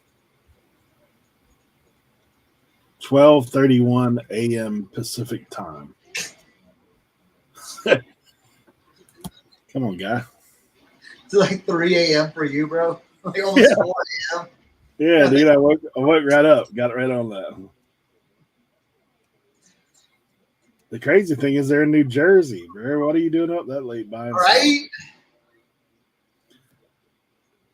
Drunk buying. I better ship it quick. They were like, I don't remember doing that. Right?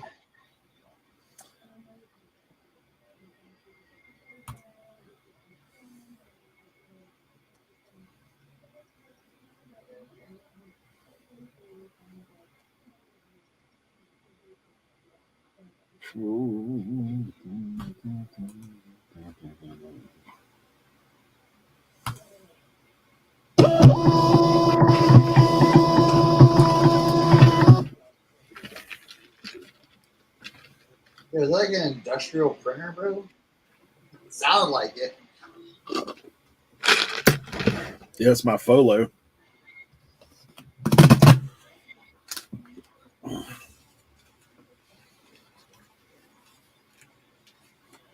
Folo is still kicking. Right? Told everyone that. Go get the beeper or the dipper or whatever they are.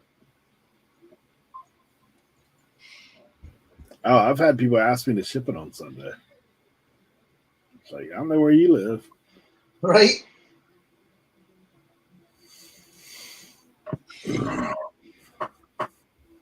The holidays are the ones that get me.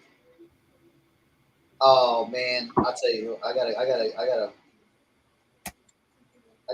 little story about reselling story.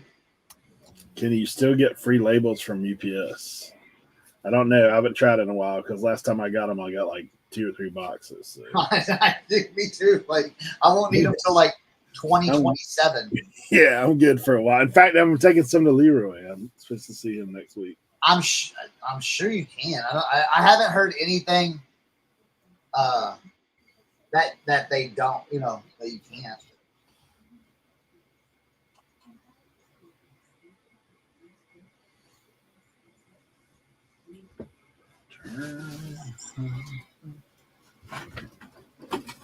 I like the ones that buy it on Sunday, or they buy it on Saturday night, and they're messaging you on Monday, and it's a holiday.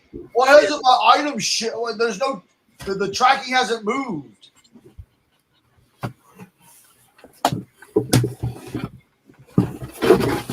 Yeah, next Monday. Banking holiday. Trading post, yeah, same here. I got like 6,000 labels. All right, so check this out. I went by my honey hole, and they had Duraflame space heaters. All right. So I said, "Hey, how much are these?" They had 5 of them. Okay. I said, "How much are these space heaters?" And she's like, "Well," because she wants to give me a higher price. I was like, "What if I bought all of them?" I said, "I'll buy them all. 5 of them." She's like, $10. I'm like, "Done." All right, great. I'm like, "Well, I'm not gonna list these on eBay because they're heavy. They're yada yada." So I'm like, I'm a Facebook Marketplace these, okay? And I know some of y'all Facebook Marketplaces. They're like, "Oh, I know this." You get the now the new thing I do is when they say, "Ask it, is this available?" And then you say, "Yes, it is," and they don't say anything. I love just sending ghost emojis. After a while, I'll just send just a line of ghost emojis. I don't care, whatever. It's not eBay. It's Facebook. It's whatever. So I've sold them all except one. Okay. So, but here's the issue. Guy messages me and says, "Hey, I want it. I'll come pick it up on Sunday. What time are you available?" I said, "I'm available in the afternoon. We have a baseball game." He says, "All right, great. I'll be there." And another guy messaged me and said, "Hey, how many are available? Because I'll take them." Okay. And I said, well,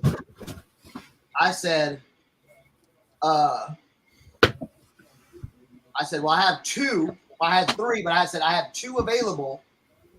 And he said, "Hey," because I had them $40 a piece. He's like, "Hey, can I, is there any wiggle room?" I said, "You know what? Yes, I'll do both of them for $60 total." He said, "All right, cool. All right." So he said, "What time can you meet up?" I said, "Well, in the afternoon." He says, 3:30. This guy's coming at 3:30. The other guy's coming at 4. All right. Guy shows up. "Oh yeah, this is perfect. This is exactly what I need." "Oh yeah." Boom. Lays out $60. He's like, Are you sure you're not selling that last one?" I said, "No, a guy's coming right now to come get it. He said he's on his way." He said, "All right, cool." And he leaves. Okay. Other guy gets there. I have it already sitting out. I tested it, cleaned it off, all nice. Okay. He gets out his car and looks at it and goes, "That's it?" I'm like, yeah, that's it. I'm like, this is the heater, the space heater. He goes, oh, I thought that thing was like big as a fireplace. Do what? Dude's talking like how, like, and I was like, no, it's a space heater. It's for, you know, space, you know, like not outer space, but to not take up space. He goes, oh, I thought it was a fireplace. Jeez. So yeah. Did you call the other guy back? Yeah, I messaged him and I didn't hear anything back from him. I'm like, God, no. So that was my Facebook marketplace adventure. I made money on it, you know, $10 into whatever, you know, a couple hundred, but it was like,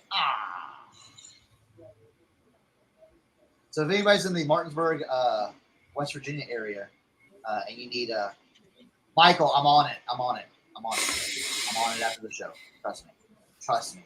I gotta go to the post office and figure out what happened.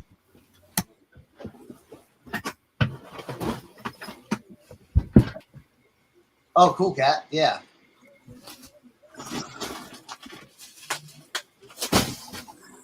I'm like, where are you gonna put if it's as big as a fireplace, where are you gonna put a 3.5 by 3.5 by 3.5 foot cube in your house?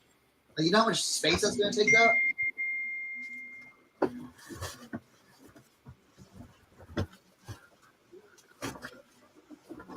Let's get this listed. Let's get it listed.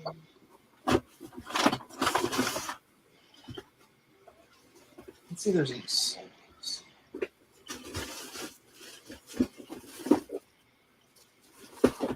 Souls. There. $50.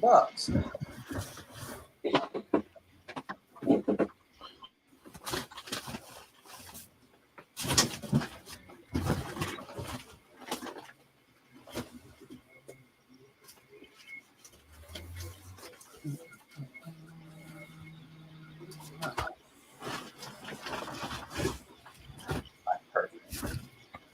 We'll get a little listing done in here.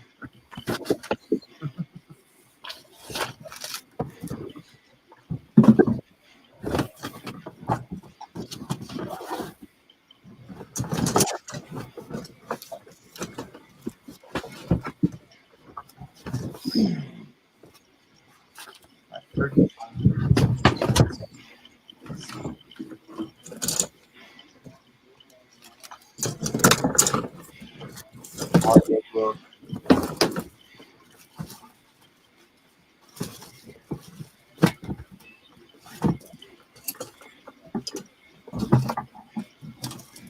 Let's see, what do we got here?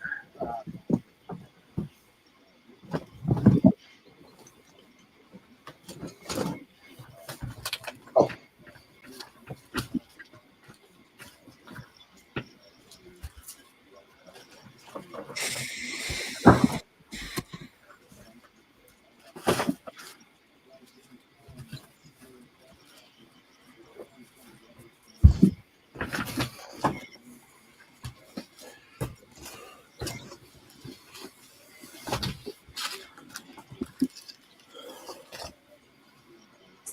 There we go. Changing them. Oh, photos. Oh, here we go. Shoink.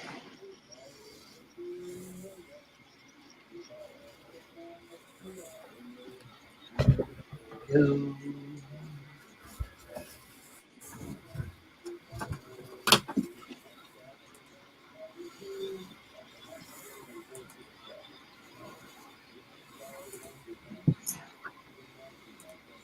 All right, let's get this listing up.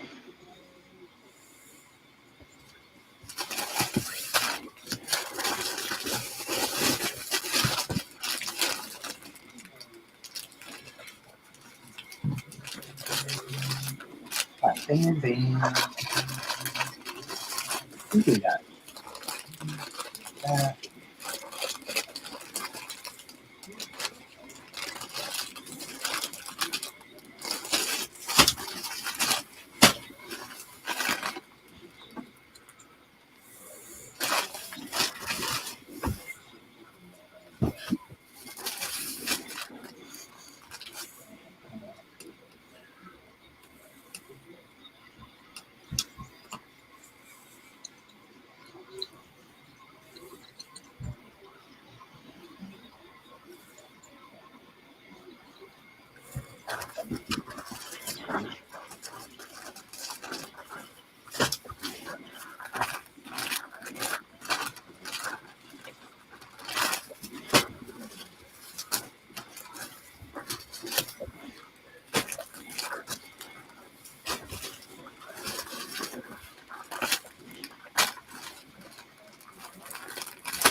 Look, Tim. Congrats, Tim. I just got back home and Christina told me the big news. Training post. Thank you. Chad said he's already tweeted it out. Just kidding. I left the end part out.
All right, let's listen to these. Listen to these CDs right here. The James Herriot collection. Like an $80 set. Mm. I mean, it might be a little long. I mean, a long tail, a little bit, but without listening, take me pictures, 9 pictures, and done, and do that listing.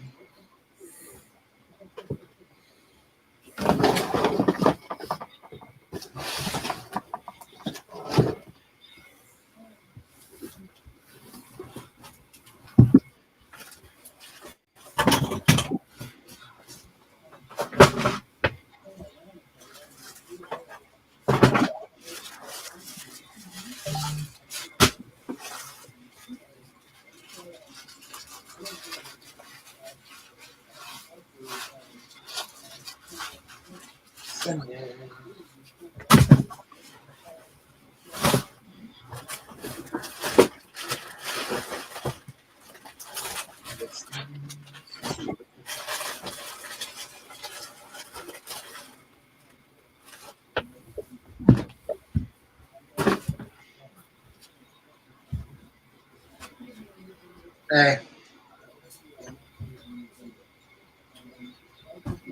All right, cool. Oof. I got positive feedback on a thing. I didn't know how this person was going to react. I didn't ship something. I forgot about a shipment, and they emailed me like, "Hey, where are my shoes?" I'm like, "Ooh," and then I messaged them back. Said, "Hey, so sorry, blah blah blah. I'm sending them out right now," and they just left me positive feedback. So.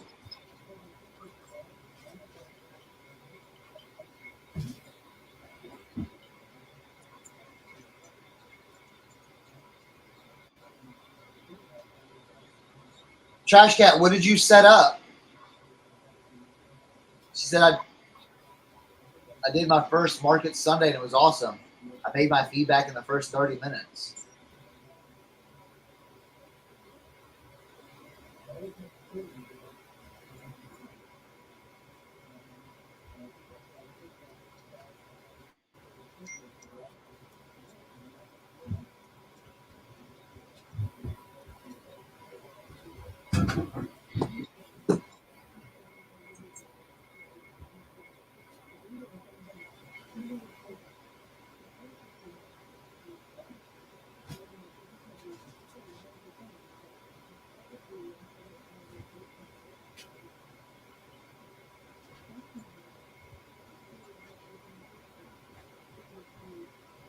Oh, cool. Awesome. That's great. What was selling for you out there, Kristen?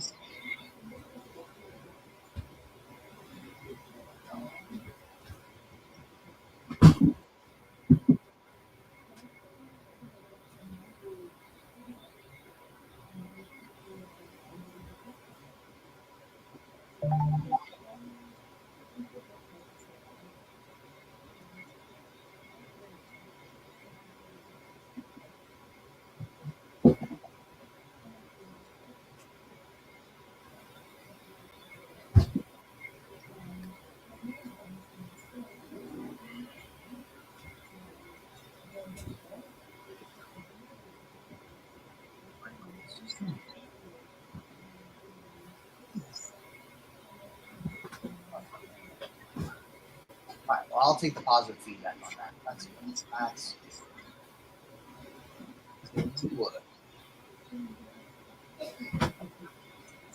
I think these boots. This is boots. While we're at it, how did I forget? I'll tell you how I forgot to. I was busy. The order came in. I made a label and sent it to my email, and forgot about it. I just totally forgot about it, and that's yeah. It was sitting there right, and I usually check my email. And I have a laptop downstairs. It's down my shipping computer. I have everything set up to where it's like eBay shipping, Poshmark shipping, and so all the tabs are open, and my email. So I just go through, boom, and somehow I missed it. That label was in there. I totally forgot about it because it was a pair of Sperry shoes, and I had sold like 3 pairs of Sperry's in that same time frame. So I guess my brain was like, yeah, we sent those out. And yeah.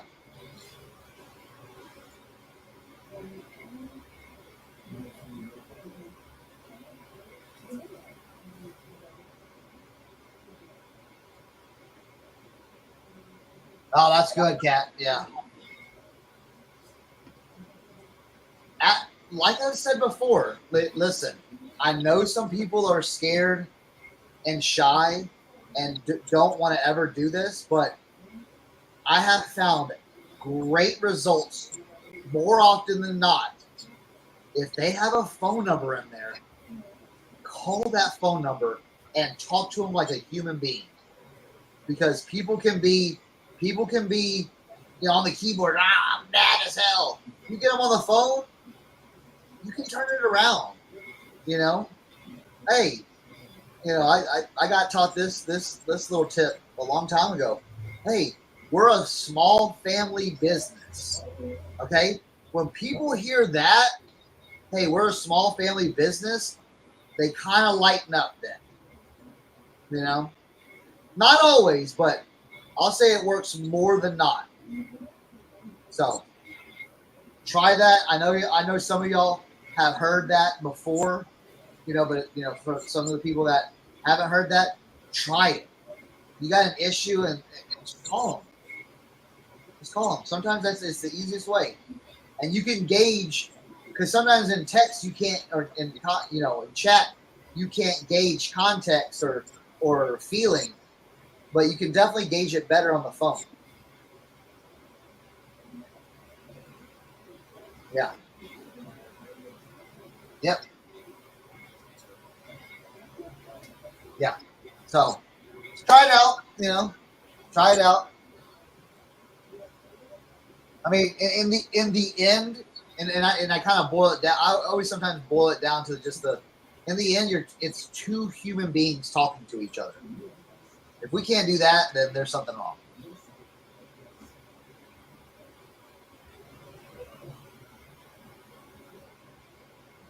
That's right.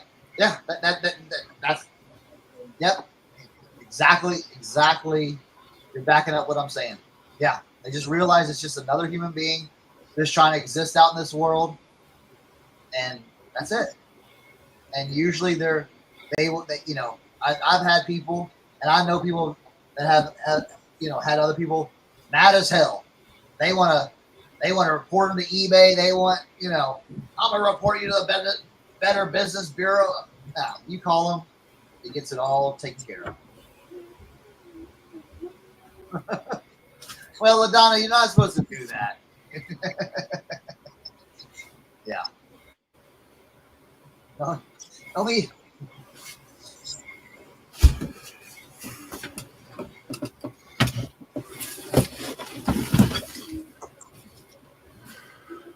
These are treasure hunters.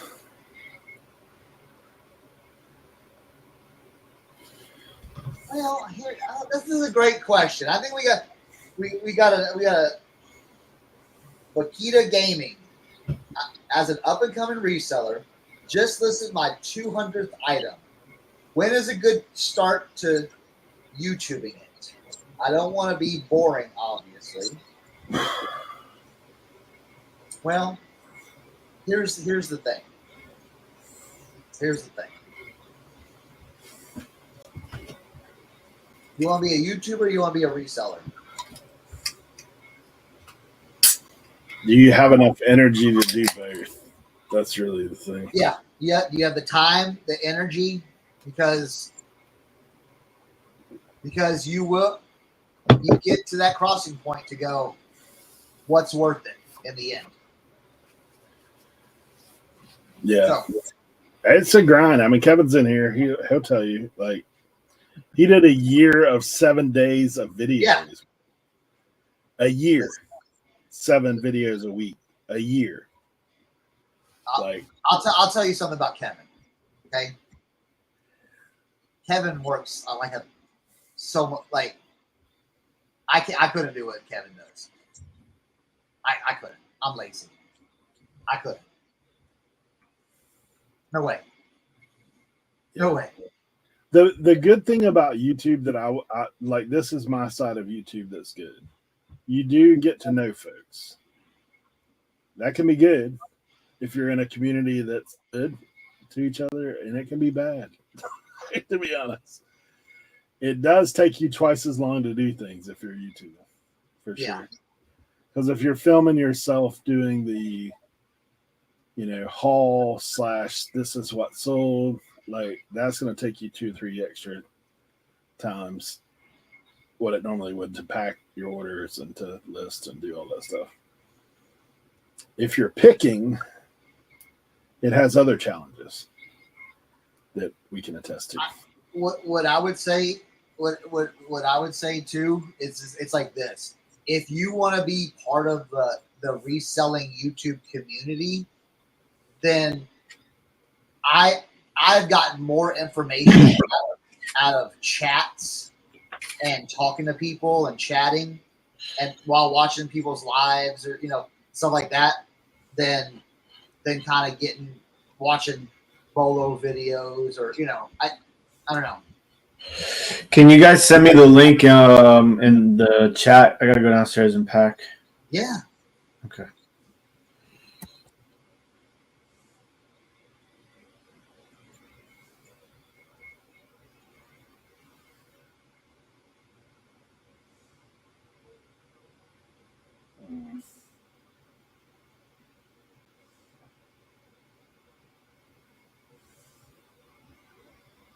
Yeah, that's the thing. Like, you know, there's some great people in here that necessarily don't do a bunch of stuff on YouTube, but their word in our chat, you know, that they've taught me so much stuff that I wouldn't have known. You know. I mean, honestly, if you want to do it, then just know it's work and it takes a long time. It's a grind. I mean, it's just a grind. And like, this is talking from people that we've all tried to do videos, some longer times trying to do it than others. But we know it does create, you know, it's extra work. So it's one of those things. And I mean, the other side of it with the YouTubers, it does open up more opportunities for picking. I know, like Kevin could attest, like he has people reach out to him all the time but also like then you have to weed through like what's worth messing with, what's not worth messing with. And I know from hanging out with him, and he would be, I mean, honestly, I would say now he's probably one of the bigger ones in our space. And dude, like he gets more messages in a day than I get in a year. Like, I mean, he, so there's a whole another thing that is to it. So that's, but if you want to try it and you're passionate about it, go for it. Like, I mean, we're happy to promote folks. But like I said, as far as like if you're trying to do things full time, know that those guys that you see on top, they've been grinding for a while at it. Yeah. Yeah. It doesn't. If you know how to edit, like if you know how to do video and edit, you could probably curb your time some. But I'm not that good at it. Yeah. That's why I stopped. I'm like, I'm not doing this. It takes too much time.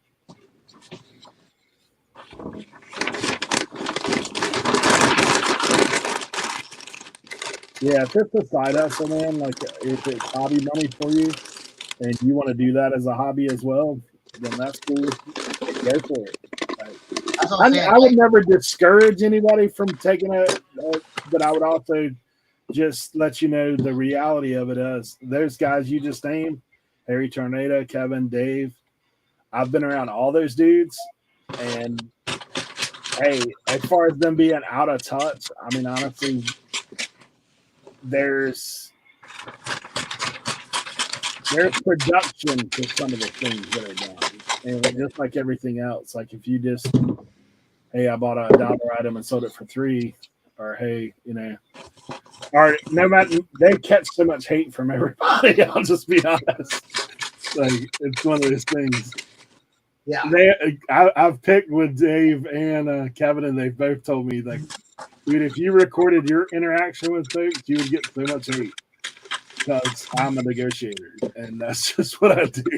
So, that's one of the things. But yeah. Like Eric said, don't want to discourage you, but just know that it takes time. You know, and it's a realistic expectation. Yeah.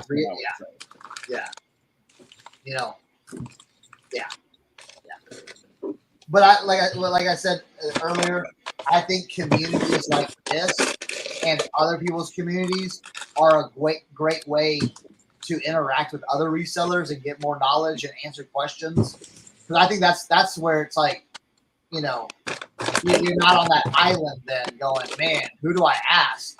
Hey, you can come in here every Tuesday and be like, hey, did y'all see this? Hey, you know, like, you know, and all three of us, all four of us, man, you got a question about an item? I mean, Joey today, send your picture.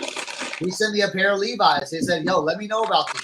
You know, like, hey, you know, and I taught him a little bitty thing. You know what I'm saying? And that's going to take him now. He goes, oh, man, I never realized that. Now he knows that. Now he can take that information I just gave him. I took 5 seconds out of my life to answer a question. Okay, that's because that's how we are in the resale world. And I give him, and I said, hey, this is what you got right here. Boom.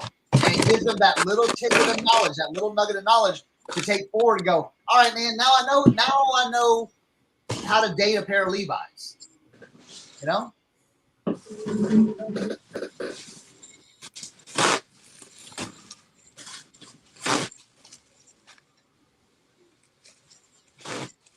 Yeah, listen. If I had to work as much as Kevin did, I'd be in a ditch face down right now. I'm serious. Hey man, good to see you, Lilac Seller. My joints hurt when we got a thunderstorm coming. All right, you know, like. Yeah, and this is true. Like Kevin and I mean, you see it on those guys, and that's why a lot of times it don't seem relatable because, dude, they have to pay up, and they still get shredded. They still get destroyed out there picking. Yeah, Tim works hard too. Yeah.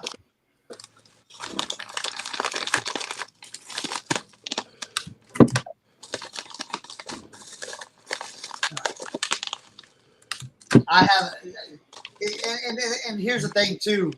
What was her name? Akita Gaming. Here's the thing about it too. It's like everyone has different stuff they buy. They have different places from where they buy.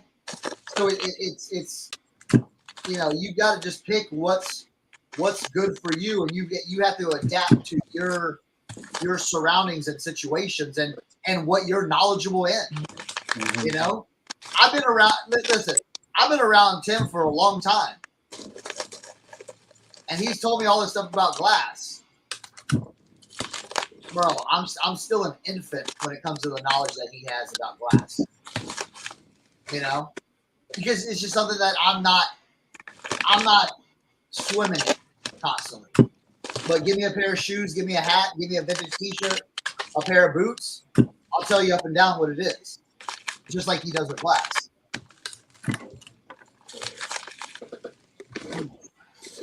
Okay, this is a great question. See, you're asking the question. These are great questions right here. Now, this is a great question. With breakable items, what your opinion on packaging items before storing them after they're listed? Now, I will tell you this. If you have the time and as you kind of described, you're kind of a 200 items in your store. I think it might be a good if you have small enough and you have that time, go ahead and pack that up. It's on the top of your mind. Go ahead and pack it up.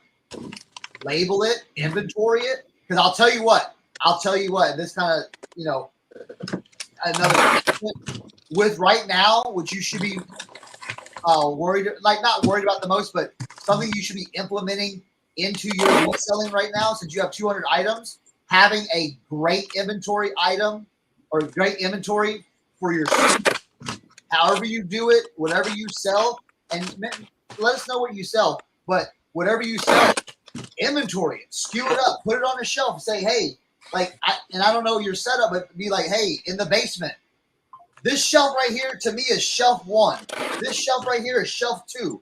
Just say, hey, shelf 1, or shelf 1, top shelf, middle shelf, bottom shelf, however you do it, because here's the thing, when you sell it, you can go right to it. That's it right there. Grab it off the shelf. Maybe you've already got it weighed out and everything, dimensions. That would work great. As a reseller hobbyist, I would suggest that. Already have your weight and your dimensions. So when you go in there, all you got to do is pull it off the shelf, print off the thing, slap it on there, take it to the post office. That's my opinion. So.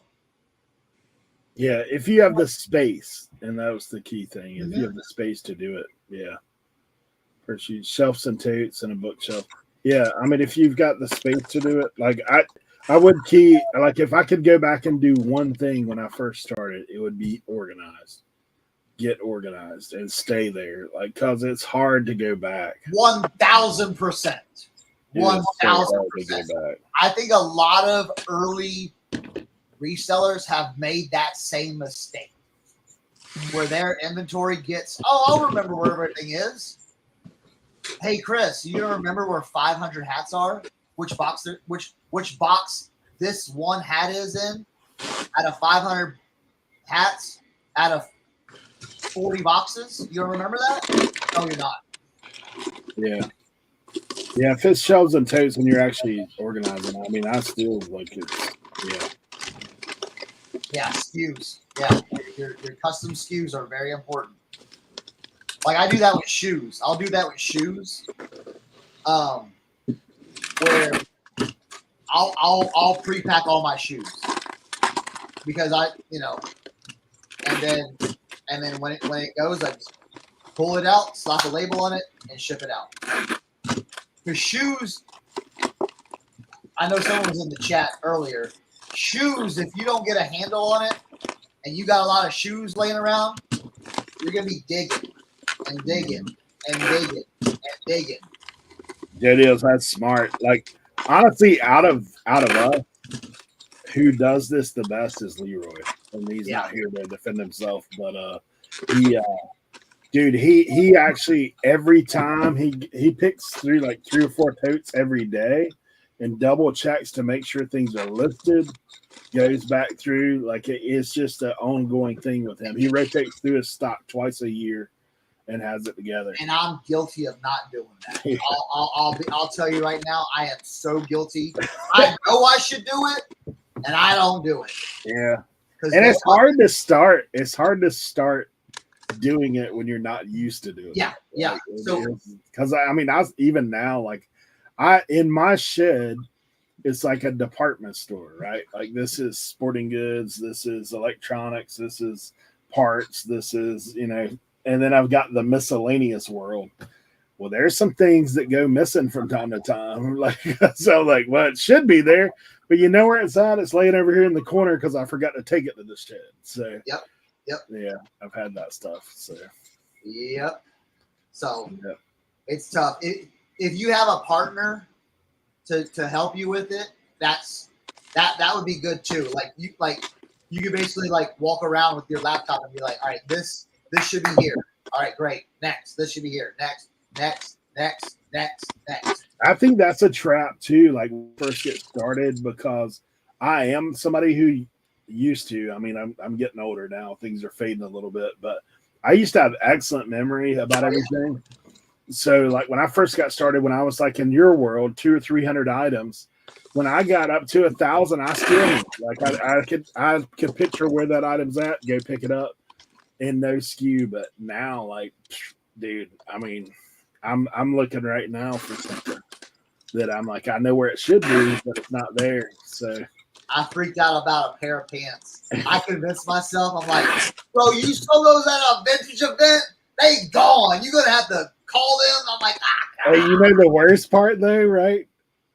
When I do something about the order and then I find it. Like I've done that. I've done that a few times. Yeah. I actually recently bought something from somebody else to fulfill my order, and then, I mean, literally like the next day, I find it. I'm like, one of those pair of jeans. I'm like, I was like, man, like, when that sold, I'm like, I sold those. I'm like, and then I went downstairs. I looked at the spots it was supposed to be in. Nope. I'm like, you sold it. And then I'm like, kept looking. I'm like, I'm like, and I was about to type a message to him. I said, wait, look over here. There's some jeans over here. Flipping through them, I'm like, why are you over here? Yep. I mean, that was I dodged a bullet, but again, that's as a small seller, that organization, inventory, custom SKUs. If you have the space to pre-pack stuff, go ahead, organize it, and get your stuff in a system like that. And I'll tell you what, if I had that kind of advice when I was starting out, I would have loved that advice. Yeah. In my mind, I knew it, but because I used to work in a restaurant. We would do inventory twice every 2 weeks. 2 hours of inventory, 4:30 in the morning type stuff. Yeah, when I had Subway, we had to do it every week, dude. Every Wednesday. Oh yeah, we had to do it every week when we when we started like bad food costs. Yeah. Yep. Hey, that'll teach your kitchen manager real quick about food costs. They can do inventory every week if he's not. Tim's packing ASMR. Yeah, I picked up these shoes for $2. This is a huge order too. What's it say on the back? Carnival glass. Oh, nice. Carnival glass water pitcher and 6 cups with it. Nice. I would, Tim, I'll tell you something. Love you. I would never ship that in my life. In my life. You will never find me shipping an item like that.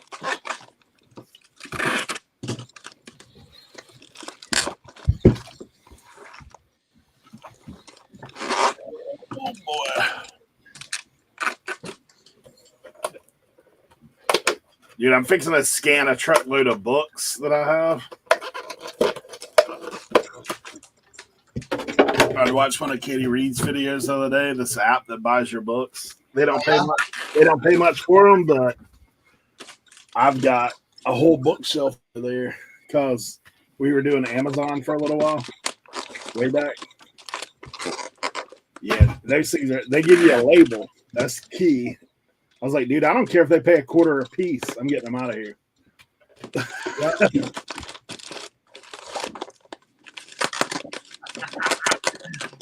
Yeah, bro. Listen, that drives me nuts. Yep. I've had that where I'm like, I can't find it. I know I have it. I know I didn't sell it. You're looking. You go back to that first place you look, and you're like, right there. Yep. Because I have that with I have that with clothing every once in a while. Because I inventory my clothing on racks, like in my basement. I have a separate SKU for every rack I have, like, and segments of it. And sometimes those shirts or those jackets get, crammed in there, and you're going through it, and you're like, nope. And then sometimes when it's hanging up high, I gotta get a little ladder or step stool and just like, all right, now let's look at it regularly. Go slow through it. So I hope that answered your question, gamer. If you're still here. So yeah.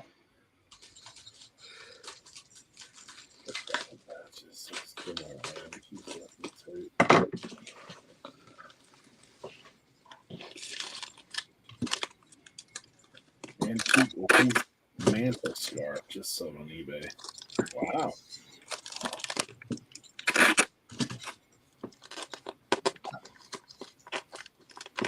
Jeez. Shipped 80s Pontiac Firebird T-top. Right-hand window latch. Took an hour to pack. Wow, headed to California.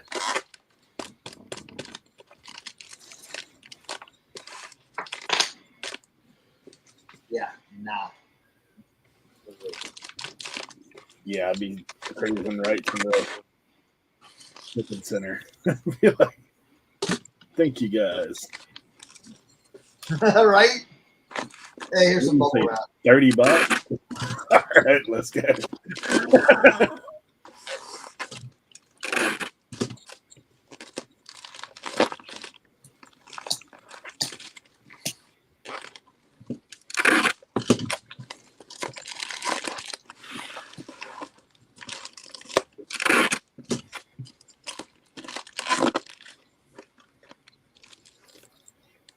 Brown.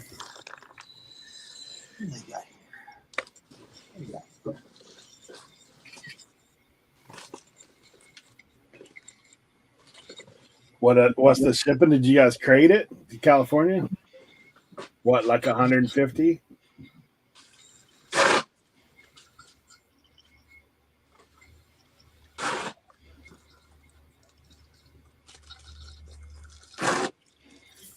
Y'all didn't crate it? They're T-tops. So what's that like? Yay.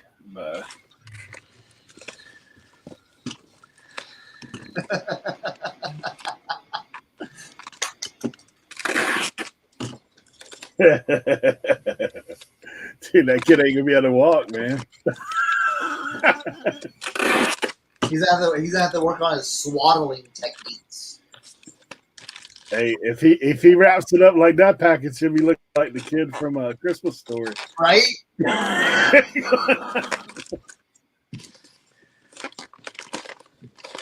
Oh, Pinjo's back. He says internet took a 30-minute break.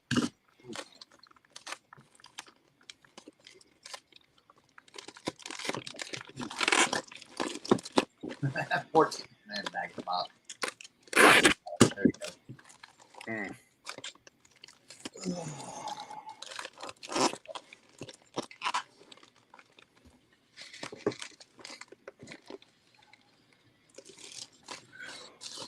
Let me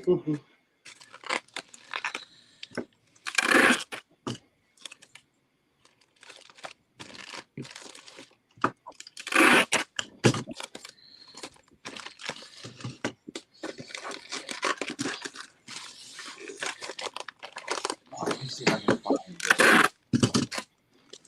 Paid $20, sold 500 shipping was $95.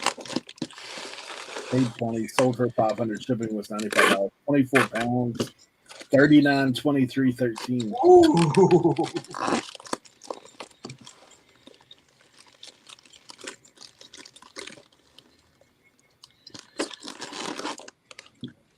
That's just one of those things too. Like they defy the odds. They do free shipping and all that stuff. Yeah. Tim, Colby Blankenhagen is asking, Tim, tell me everything you know about CT stamped Carl Tilsch porcelain style grandma dishes. Please. Pull up the chair. You said, what is it now? CT? CT stamped Carl Tilsch porcelain style grandma dishes.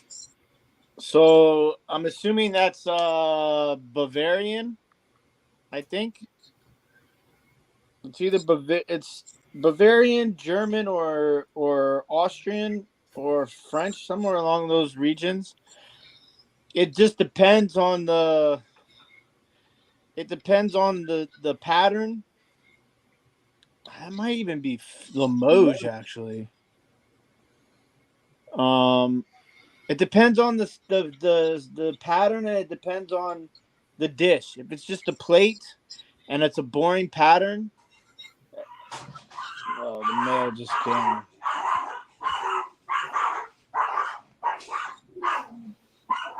Bro. Somebody about to lose an ankle up in there, man. Right? Gizmo's right here at my feet. He's just sweeping.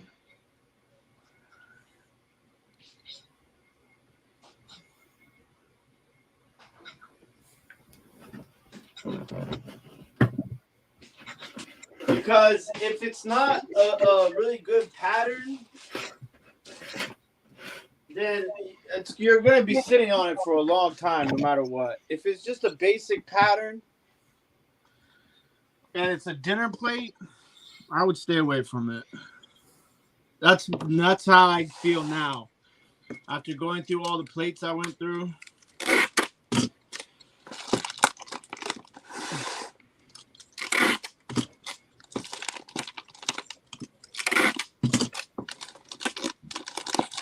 But I mean, if it's like a terrine or a vegetable bowl, a serving dish, you know, like those sort of things have a lot more value, especially in older patterns or louder patterns.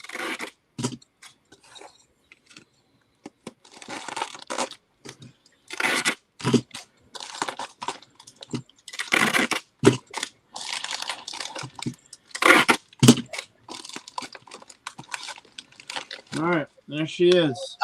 I would, Colby, I would say, have you tried to Google image it yet? Because I have had. Even if you don't use Google Image, Replacements has a Google Image within itself. So if they have that pattern in their database, you can upload a picture of it to right on Replacements and help with the pattern. Good idea. All right, picture, 6 glasses. Now, the real dilemma. What's the dilemma? Box. Okay. I was hoping to fit this in a. That might be around the Walmart right there, man. What's that? I said that might be around the Walmart. Hell no. Do you ever use Lowe's or Home Depot bigger boxes? For boxes? Yeah. No. Dude, I'm they have Granger the thick because weight.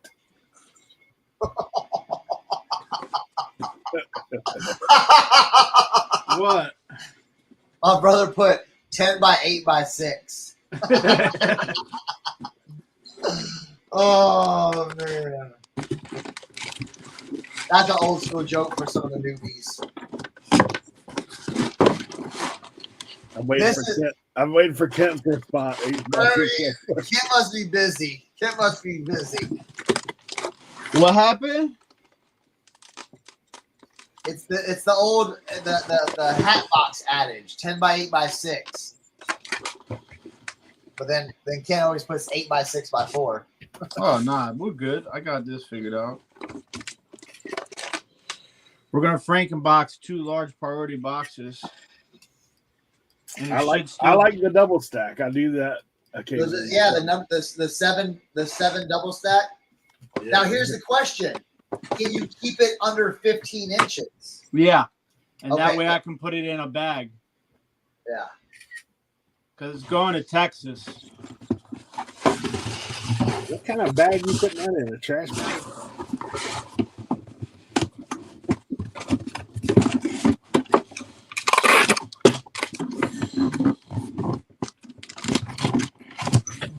Now, here's the thing. Going to Texas, if you get hit on UPS, might be an option. Yeah, it would be.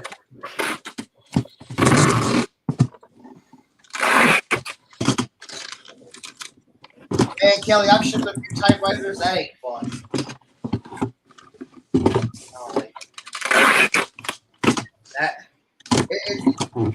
It's like, man, when you're a clothing seller and a shoe seller and a hat seller,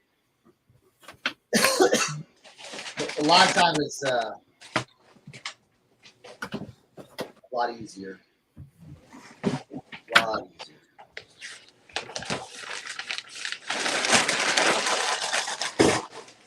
Ooh. Oh. All right, let's see. I did sell something that is possibly going to get returned. I got to look at this message. I forgot about it yesterday.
Send that message to them.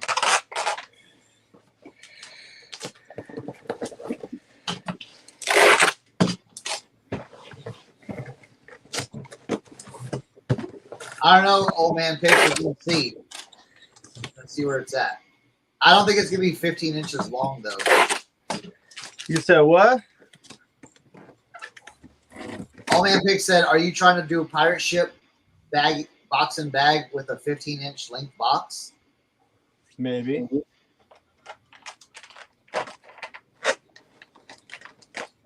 That ain't. You said what? You're going UPS on that, bro. Nah. Why?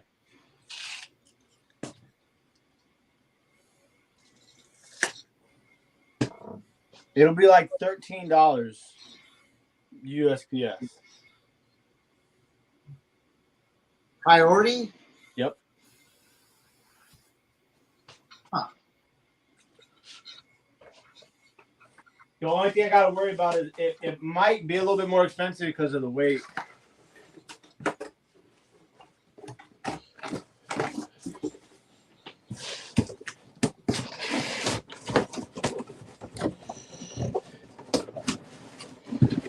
Yeah, see, look, Will and I can agree on something. Maybe our teams are, unaligned, but yeah, shipping is way much better. You said what? Will said, "Greatest change I've made is to stay away from anything other than clothing. Shipping much better."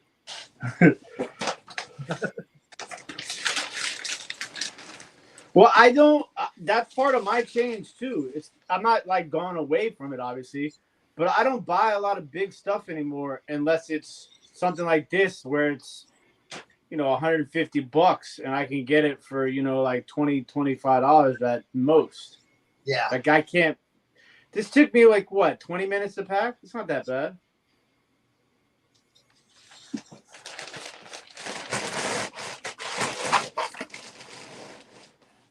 Yes, Brad. Tim had the breaking news earlier.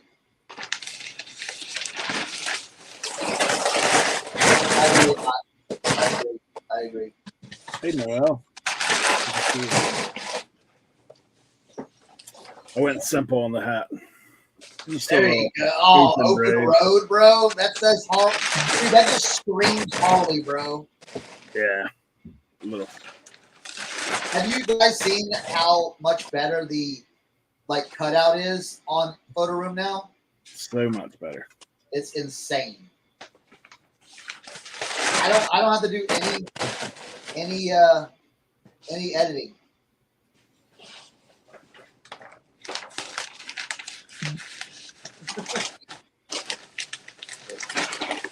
Michael is timing you.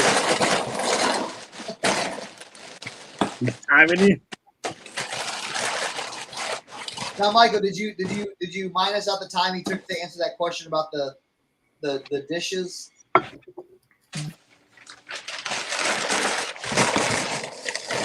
Say it one more time.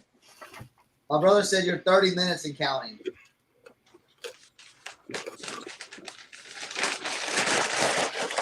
Got you on the pack clock. He's a stickler.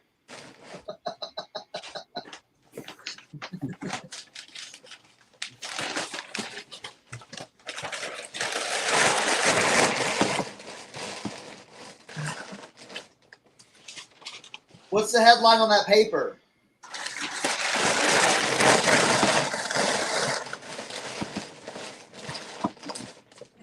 Well, they're from all over the place. This is from April 8th. Increasingly chaotic. House Republicans head for exits.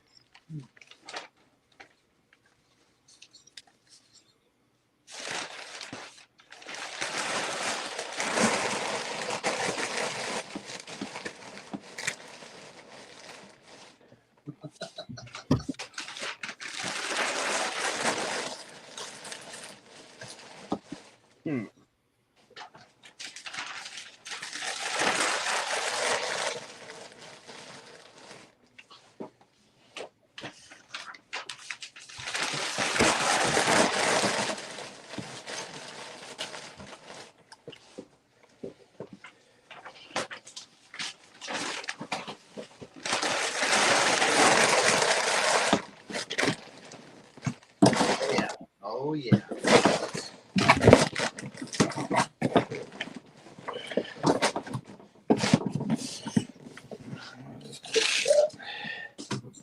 15 inches.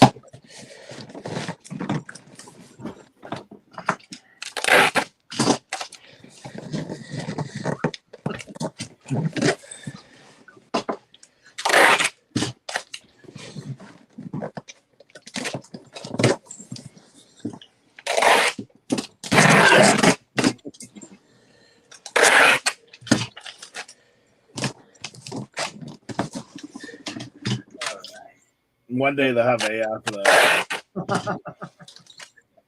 Right? They still wouldn't do it as good as me, though.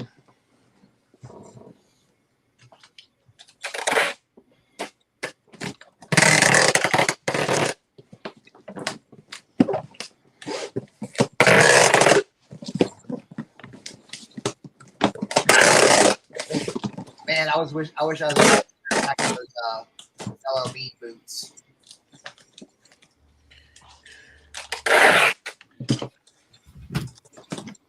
It's all right. What would you price this coat at? What is it? That coat. Now, what size is it? I'm gonna need some like size and materials. All right. In size medium, but it looks more like a large. A largish, yeah, it looks like a large. Okay. I mean, dude, it's wide as I am. Yeah. I mean, shoulders are a little narrower than me. And does it have a fiber content? The outside feels almost like that Dickies feel, but not the thick Dickies. You know what I'm saying?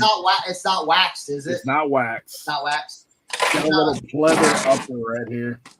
Leather upper. It could be, that actually could be leather. Just looking at the creasing on it. Yeah. It's probably leather.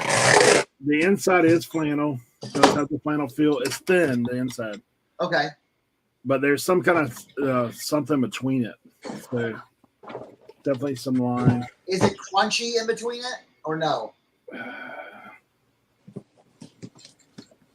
No. Okay. No. And then how many pockets? No. Well, yeah, pockets, and then how many clasps are there? Fireman clasps. Fireman clasps are 4. 4, okay. There's one at the top. Then it's got a zipper behind them. Yeah. With a fancy little leather hanger on it. And it's probably like a mid, you know? Like it. Yeah, probably like $60 on that. Yeah. That's where I'd be at. So the pockets, it's got the big pocket up front and then the hand pocket. Mm-hmm. Yeah. And then one breast pocket. That's a cool jacket. It's definitely got a vintage feel. I agree with you. Probably vintage 70s. It had a different label. Probably vintage late 70s, early 80s, probably with that tag. Yeah. Is the tag like zigzag? Show me the tag again. Is it zigzag stitched? The tag? The tag, yeah, that tag. Is it zigzag? No, it's got the simple stitch on it. Okay. Probably early 80s then. Yeah. Yeah, $60. I think would be good. Good price for what it is. Now, with things like that, you're gonna sell it on you got to keyword it up. You know what I'm saying? Yeah, it says outside 100% cotton. Okay. And the lining in between apparently is nylon. Uh-huh. Yeah. Where was it made in the USA? China.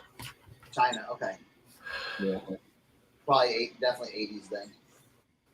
Yeah, $60. The fireman class is gonna sell it. That's what's gonna sell it. Yeah, I mean it looked like it was something.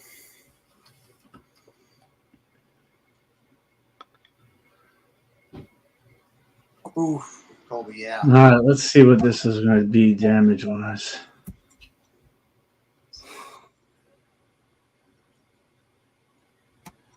We didn't see you bounce it like a basketball. Oh, man, you don't got to worry about that.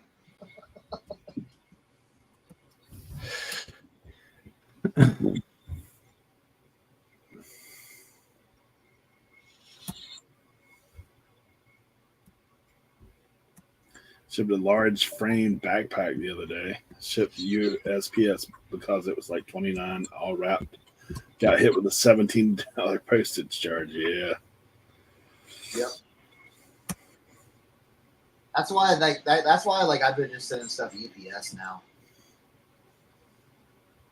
Bruh, how much you? All right, that thing weighs 10 pounds, 10 ounces.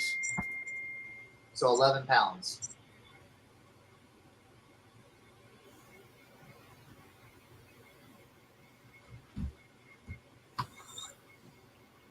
How much you think? USPS?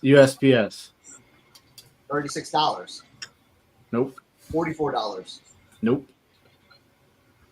Box and bag. All right. See you on that surcharge, bro. $10.57, bro. See you on that email, that eBay email. Why eBay email?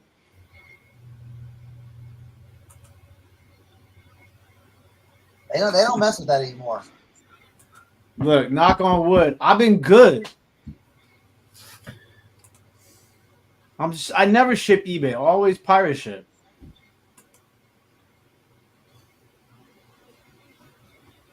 That's it. Y'all ain't got. I appreciate all the congratulations. Thank you.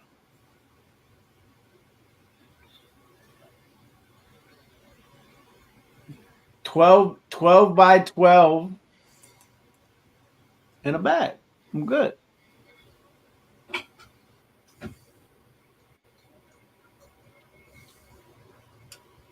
A little overtime here. There you go. Some congratulations.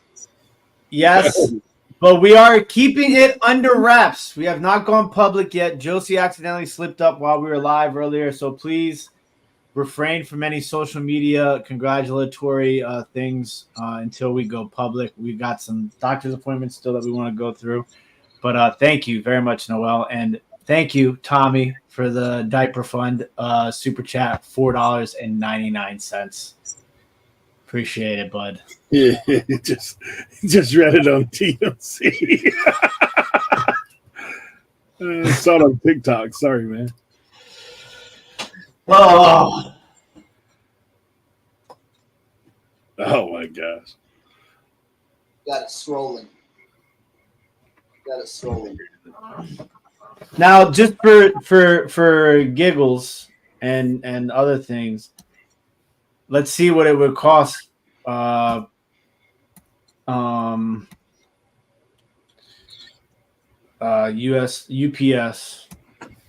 $22.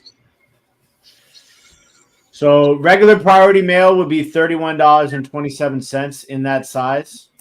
That's why I said 32 at the beginning. Ground Advantage would be $17.36. And UPS Ground, $20. Ground Saver, $18. Mm-hmm. Right. Like accident. Yeah, my silence is what I said. Oh, right there. Look. Pink garage sales, bro. Absolutely. Pink song. If obviously if it's a girl. Thank you, Sal. Appreciate you, bud. We're gonna have to have a pool. Everybody just pretend that you didn't hear it today, and then in 2 weeks from now, we'll all have a big celebration. There we go. Yeah, we'll do the big promotion. Have to get some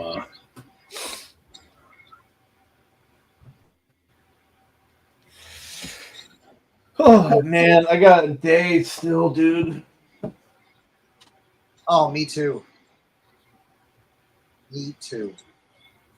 I have been, the last step here I have. So I'll show you guys. You guys remember what everything looked like with all the stuff I had. I'll show you guys now.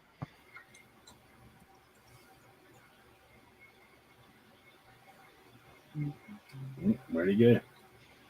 Sorry, you've been clipped and put out on RIN shorts. Oh, man.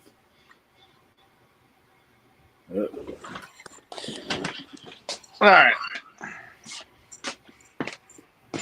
No.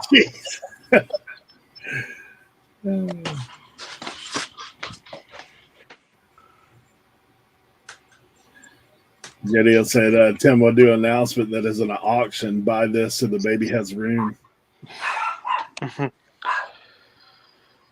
So, all right. So all that's left of my breakables are right here, basically. I mean, I have some stuff that's like loose that I've been listing, but like this is all that's left of breakables. 1, 2, 3, 4, 5, 6, 7, 8, 9 boxes. So those are all going to be transferred into tubs.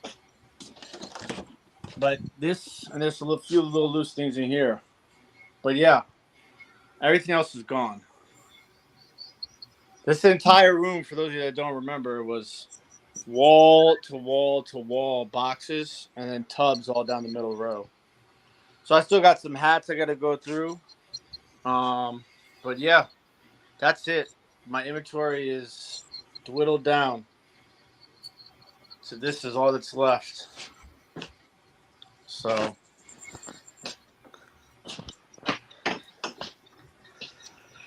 there's still a little bit of stuff to go through here and a couple of boxes here, but that's it.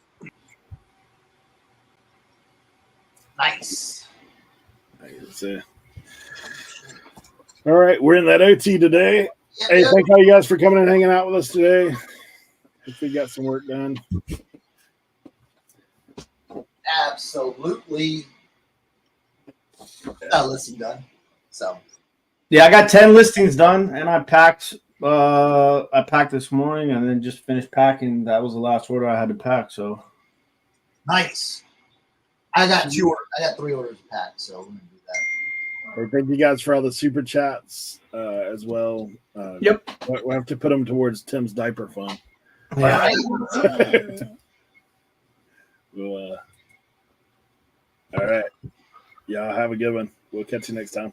Laters.